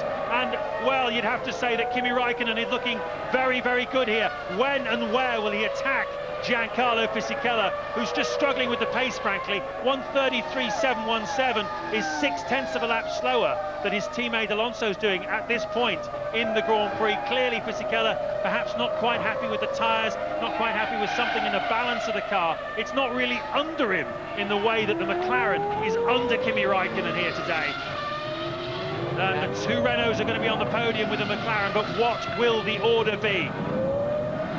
We've got Coulthard catching Button as well quite quickly for 5th and 6th. It's all going on down the field. But now Kimi is in that dirty air, and you can see the car moving around in Spoon Corner. But look, he should get a nice tow from this position and just haul himself nicely up to the back of the Renault, looking at 130R, and the McLaren is mighty. So look at the slipstream he's getting down there. The Renault hitting the ground hard, and what are you doing? What are you going so defensive for? That wasn't necessary at all. And there was there was Fisichella defending some fresh air. It was interesting though, did you see Fisichella on the left? His throttle was flat through 130R corner. Raikkonen lifted, but he's coming down the inside now. He's lining him up for trying to pass down the outside into the first corner. Well, he's just letting him know he's there. I think Fisichella's well aware of that. Very interesting to compare how they're working the throttle and the brake, these two. Fisichella lifting off earlier than Raikkonen into turn 3. You see, up the sequence of up the hill. Only one line through here, no chance of passing through here. But Raikkonen will be very keen to get as close as he can through the spoon curve, turns 13 and 14, in order to do what he did last time, get really good toe out of the straight and into 130R corner, the closing stage of this lap. Fisichella mustn't pull that trick again. If he's got to take the better line through the chicane, otherwise Raikkonen's going to have him down into turn 1. But he obviously was expecting an attack, but clearly Raikkonen was way too far behind, and that's the concertina effect of a hairpin you're seeing there, as the driver in front is always going to be on the throttle a car length earlier, and with the amount of power these things have got, begins to pull away. Look at Raikkonen, he's just all over him like a rash. He's got so much more grip and balance and confidence. But this is the exit of Spoon again then, and Fisichella up the inside. He's now moved to the outside, the racing line, and Raikkonen is absolutely hauling him in. And again, he goes defensive when he doesn't need to. Puts him out of shape then for the exit then, as we saw earlier on. Has he got enough traction to keep the McLaren behind him? He's really left himself to be a sitting target now. He'll have to go defensive down the inside. He'll have to go tighter than that. Oh, and they nearly touched. Can Raikkonen sweep in? Yes, he can. Brilliant. What a brilliant move! Side by side down the straight. Grand Prix racing at its absolute finest. Kimi Raikkonen sweeps through to take the lead of the Japanese Grand Prix. He started from 17th place. Let's enjoy this again. And he moves to the right to force him to the left-hand side, but there's so much more grip there, and then it's Fisichella facing the tighter line into the corner. But again, he got it all wrong at the top chicane by just compromising his exit. And then, as I said, he was always going to be a sitting target down the pit straight. Brilliant stuff from Raikkonen. Absolutely sensational. Kimi Raikkonen then heading for his 10th Grand Prix victory, his 7th of this season. And what a year he has had. And what an amazing Japanese Grand Prix he has had as well. Fighting his way through. It seemed as though he lost his chance when he got tucked up behind Jenson Button and Mark Webber, and Fisichella had a 20-second advantage over him, but he's managed to whittle it down. Brilliant strategy this afternoon by the McLaren team. And here he comes then. Takuma Sato there has caused a few problems this afternoon, but not as Raikkonen sweeps through to lap him.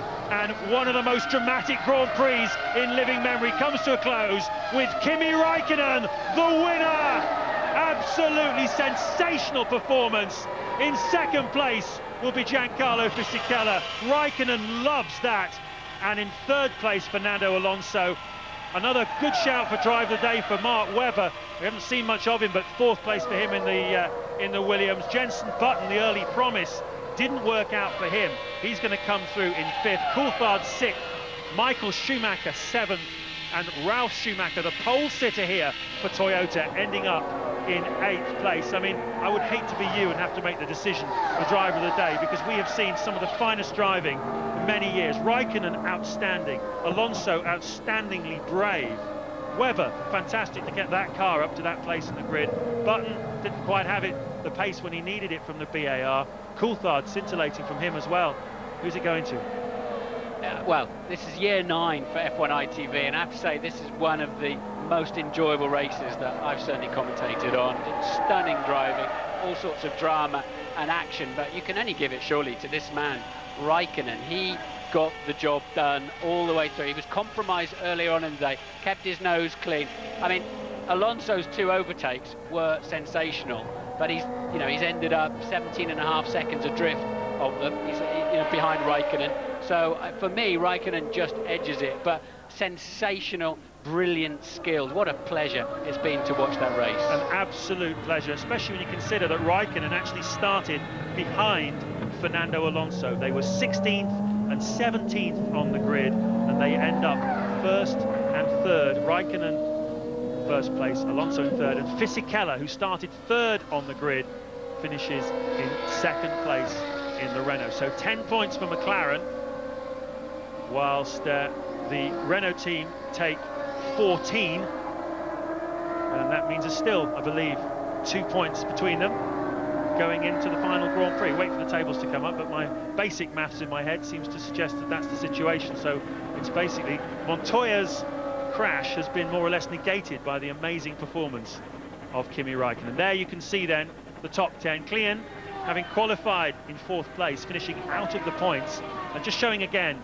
the value of experience. David Coulthard finishing 20 seconds ahead of his teammate, and a really fantastic performance by David Coulthard.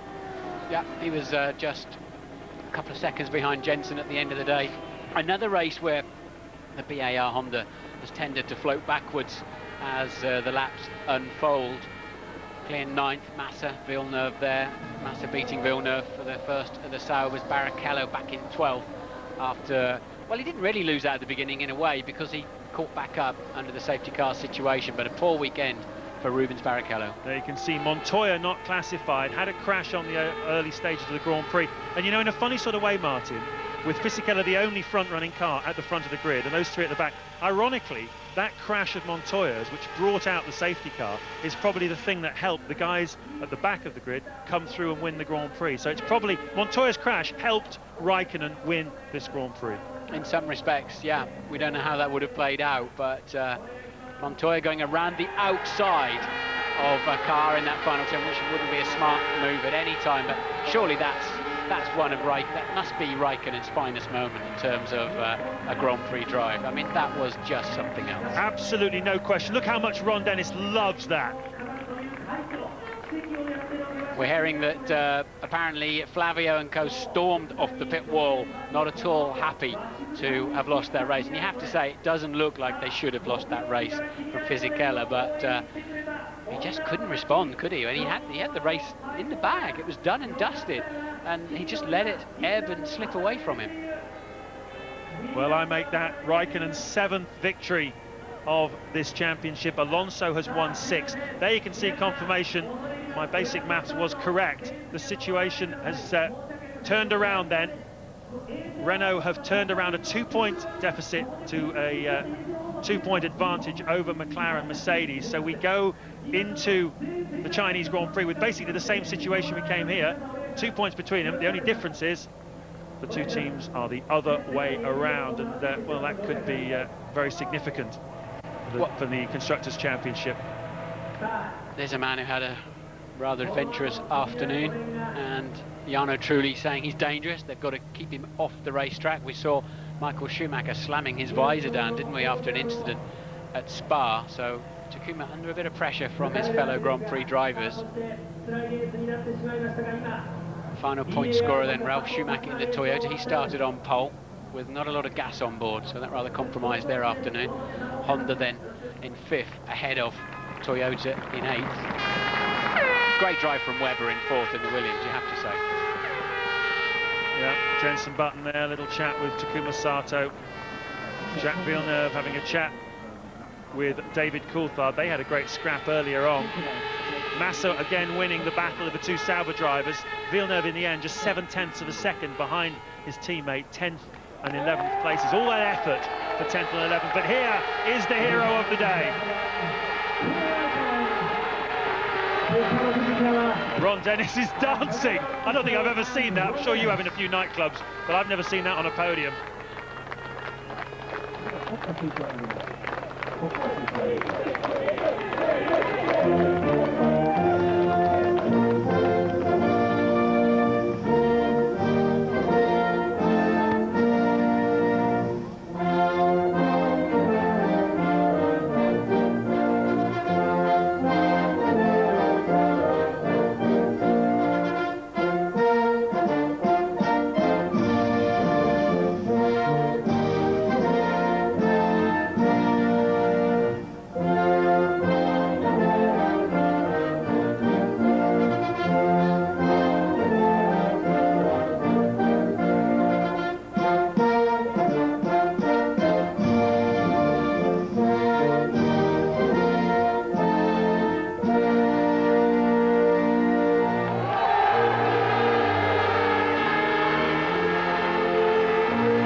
just showing, underlining really, what a fantastic car these men from Woking have produced. And, well, they've had some problems with engines. Raikkonen, remind you, recovering from an engine failure on Friday to win this Grand Prix. Yet again, he's been able to put that handicap behind him.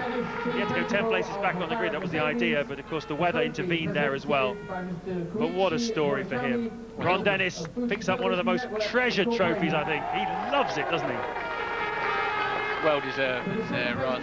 Quite rightly very happy about that. That's a big save there for the team this afternoon from Kimi Raikkonen.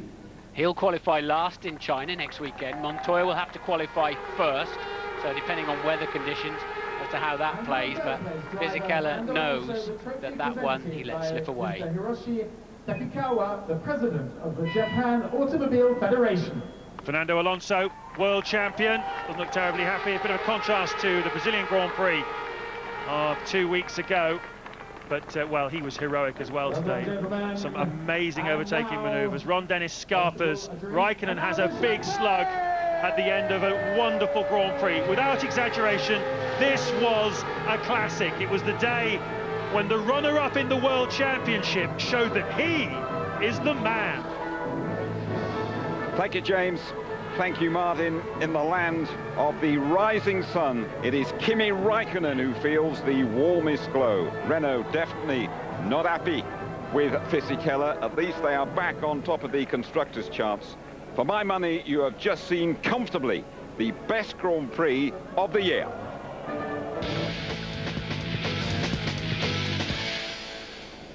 You are back with us at Suzuka, a classic circuit. We have enjoyed a classic Grand Prix as well. Kimi Raikkonen taking Giancarlo Fisichella on the 53rd and last lap of the Japanese Grand Prix. A magnificent drive from the Finn. Don't forget he was docked 10 places after an engine failure as well. 10 points for Raikkonen.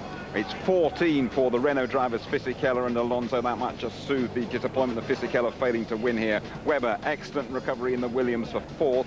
Button down in 5th place. David Coulthard, good drive from Coulthard. He's been on the podium here 3 times. And then the brothers Schumacher, 7th and 8th. Trekking in the Drivers' Championship. What it means here is that Michael Schumacher has overtaken Juan Pablo Montoya, and Ralf Schumacher has popped past Barrichello, but of course that championship is pretty much done and dusted at the top anyway, although it's still pretty competitive for those places lower down. But let's have a look at the constructors. Just one race to go in China. It is next weekend, and the gap at the top there is just 2 points between McLaren and Renault. Renault going for a win double to follow on from Alonso's individual title, and Ferrari getting the ton up here today. 100 points for them. Tony, we have an embarrassment of riches to look back on in that Grand Prix. We could be here for all of Sunday, couldn't we? We'll look back at some of those incidents in a moment, because Louis is with a fellow who got very, very emotional. Did a bit of dancing as well on the podium, the McLaren boss, Ron Dennis. Ron, just how much did you enjoy that one? A lot. I think the best race of his career. Very proud for the team. Bit of emotion. A lot of emotion. I mean, it's really got to you, this one. Explain to us why. You know, when you qualify so badly and the circumstances are as they were, you really have to dig deep to find the best solution every single lap, you know, and your a strategist just did a fantastic job. These things unfold, and nothing should ever take anything away from Kimi, but it was a tremendous team victory. And some fantastic overtaking manoeuvres going on out on the track as well. Yeah, I mean, it was just, I think, his best race ever. And, of course, puts us back in contention as the constructors. You know, obviously, you have to close off the accident as soon as it happens. There's no point in making any comment about it. The simple fact is that, you know, the stewards will decide. We have an opinion, but I think their opinion will concur with us. But you know, it's just a phenomenal win for us, and obviously very important. Thanks very much, Ron. Well done. Rarely seen him that emotionally. He's very much a corporate man, isn't he, Tony? But this one means a lot to Ron Dennis. I think also because he's forged such a relationship with Kimi Räikkönen. It's almost like the relationship that he had with Häkkinen. You remember Häkkinen could bring him to tears as well. Because Häkkinen could pull off some amazing manoeuvres, like that amazing one he did with Schumacher at Spa, you know, 4 or 5 years ago. That took our breath away, as did Räikkönen's move today, as did Alonso's. And that's really got to Ron, because he's a racer, and this has got him so excited. But when he gets emotional like that, and he couldn't talk, I've not seen him like that for a long, long while. And this is what stirred Ron Dennis's emotions and got all of us out of our seats right at the end of the race, the start of the last lap, and Kimi made his move. But Kimi's whole manoeuvres and his progress were inexorable. Look at that. They almost touched there as he shaved past. He feinted inside, he feinted outside, and he had to stick to the outside when Giancarlo Fisichella stuck to the inside of turn 1-2. We said it'd be tough to overtake through there, but Kimi showed that it could be done, and so did Fernando Alonso. Those two boys today, they're the new guard. They were fantastic. Thank you, Tony. We have heard from the boss. Let's hear from the gladiators in the press conference. Kimi, a sensational win from you from 17th on the grid. First of all, talk us through the first lap. I think a bit of contact with your teammate Juan Pablo Montoya. Well, yeah, there was quite a lot happening in the first and second corner, so I was turning in the second corner, and Montoya touched me on the rear wheel a little bit and got sideways, and he got past me, but luckily enough we didn't damage our cars, so it was all right. And the first lap was quite exciting anyhow, but I ran wide in the chicane, and then unfortunately for him, he had something happened to him and he went off, but otherwise it was a good race. Well, then some sensational mid-race competition between you and your friends Fernando Alonso and Michael Schumacher. Yeah, I was behind them, but unfortunately we had a slight problem with the gearing, and the 7th gear was a little bit too short, and every time when I got really close I started to hit the rev limiter, so it was very difficult to get past the people, but in the end, the car started to get better and better all the time, so we were able to catch up then in the later part of the race. Well, it looked like a phenomenal move right at the end there on Giancarlo. Talk us through that. Yeah, just before my last pit stop, I was able to go fast, and I pulled a little bit cap, and then I was not too far behind anymore when I came out, so I thought that maybe I have a chance to catch him up and try to overtake, and just into the last lap I was able to get him on the main straight, and then I started to hit the rev limiter again, but I just kept it. I went as quickly as I could outside on the first corner, and luckily I made it through, so it was very good. Well, obviously a disappointment not securing the Drivers' Championship, but how does this race rank in your mind in terms of enjoyment and achievement? Of course it was a much more difficult win than any other of my wins, but in one way it's more nicer when you need to really fight for it, so it's for sure it's one of the best ones, and it was great even with the problems in the practice with the engine, and 10th place penalty and all the problems in qualifying with the weather, so we were still able to win, and now we have perfect place for the qualifying in the last race. Well, congratulations, a sensational win. Giancarlo, congratulations to you too, a great result for Mild 7 Renault taking the lead again of the Constructors' Championship by 2 points. Talk us through the day from your point of view. It looked as if the win was there for you. Yeah, I did a very tough race. I mean, not tough, but I knew Kimi was quick and was catching me up, and honestly I was pushing 100%, but it was much quicker than me, and at the end he was, in the last 3 laps he was behind me, and in the main straight it was much quicker than me, maybe because I was a bit slow at the exit for the chicanes in the other hairpin. But anyway, I did my best. Second for me is good anyway, and we are ahead again on the Constructor Championship, and it's good. Ralf Schumacher took an early lead. Did you realize early on that he's on a much lighter fuel load? Yeah, the rumor was Toyota on 3 stops, so I was quite convinced to overtake him after the pit stop, and it was just important to overtake Jenson on the start. I did that. I overtook Jenson on the start, and then I was pushing and doing my race. Congratulations to you. Fernando, after Brazil, you promised us that you'd be a little bit more aggressive here in Japan, and it certainly proved to be the case today. 16th to 8th when the safety car came out on lap 1, and then in traffic all day. Brilliant to watch. Yeah, it was okay. First lap on the start was more similar to last year's starts. Obviously, there is not anymore the championship on mine, and I don't need to take care about anything, so I really went for it, and it was good. But then I was quicker than the people in front of me. I overtook them, Michael and these guys, and then I pit, and unfortunately they overtake me again in the extra laps. So I had to fight again with traffic, overtake them again, pit, and overtake them again after the second pit stop. So I think the strategy this time, I think, didn't work too good for us, and we had an extremely competitive car. I think I felt quicker than Kimi today for the first time in the last part of the championship, and unfortunately I was not able to beat him, because I think before my first stop I was in front of him by a long way, and you know, because the stops and etc. and the traffic, I was third at the end, but it's okay. Starting 16 is good for the constructors. That constructors' title will be decided in China next weekend.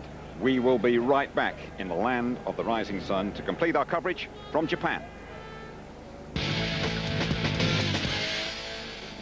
We have all enjoyed an outstanding Grand Prix here at Suzuka, I guess, Tony, right from the start. We could have suspected we were in for something special. Well, I mean, this to me ranks with 03 British Grand Prix, and before that you can go back to Spanish Grand Prix. Don't worry, mate, we're just in a bit of telly here, okay? Go back to 1991.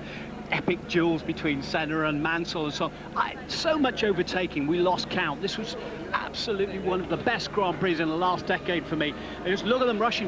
Ralf Schumacher got a fantastic start. Fisichella got the jump on Button, but then you see Sato running wide on the curbs on his own on the outside.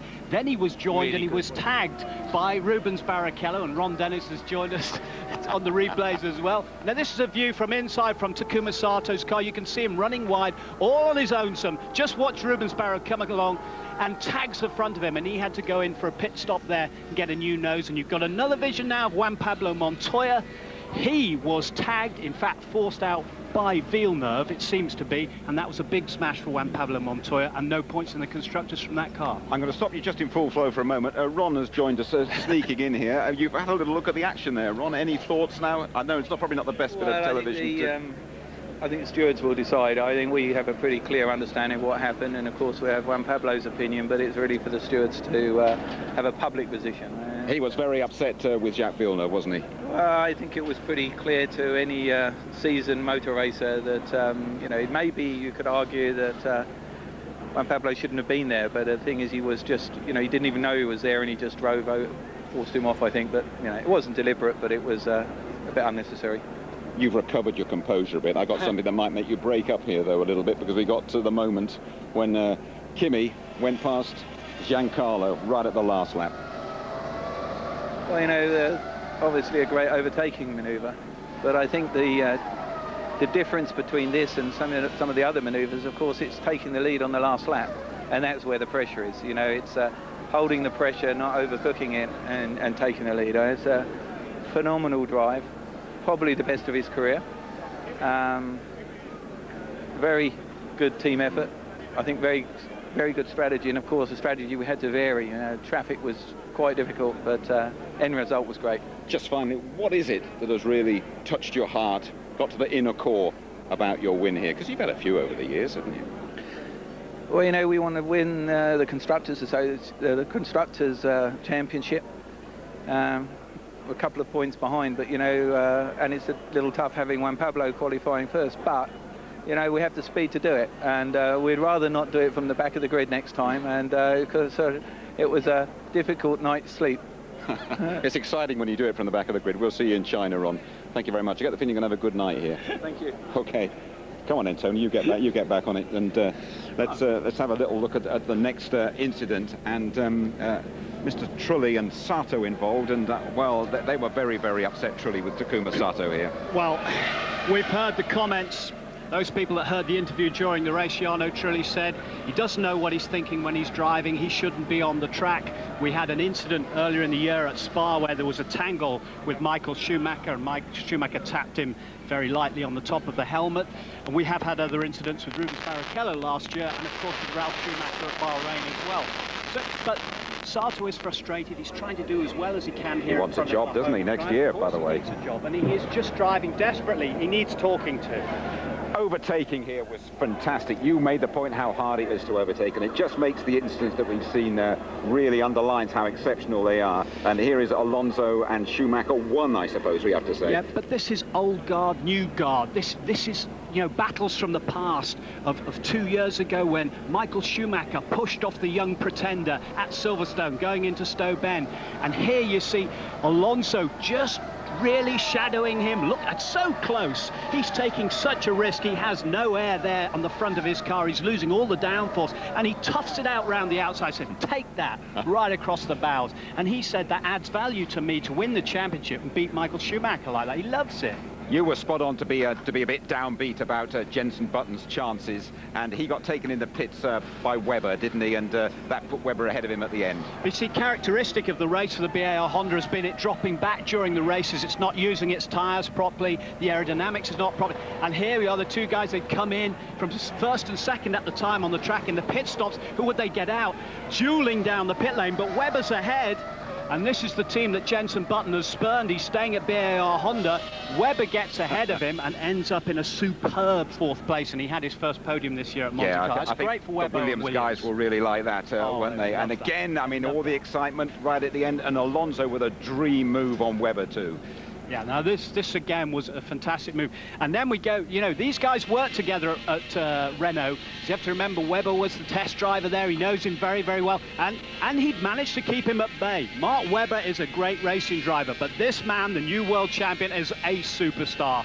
And with all the gloves off and with no rev limit, look at that onto the grass. Now that is reminiscent of Mansell and Senna in 1991 in Spain. There was nothing between them. They almost touched. Oh my goodness me. Kimi Raikkonen, though, we have to have the last word about him. I mean, absolutely wonderful late, and he won the race, didn't he? Brilliant.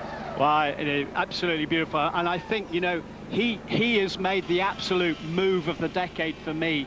It just about betters the move that we saw, you know, with Schumacher, and that pass that we saw all those years ago at Spa as well, and to win like that. I think he's really, really pleased, but he's won more Grand Prix now than this year's world champion. Tony, thanks for your contributions throughout the season. Great insight from you, as always. Let me just remind you about our competition, and if you went with us for the pre-race show, you can win a very special £35,000 car.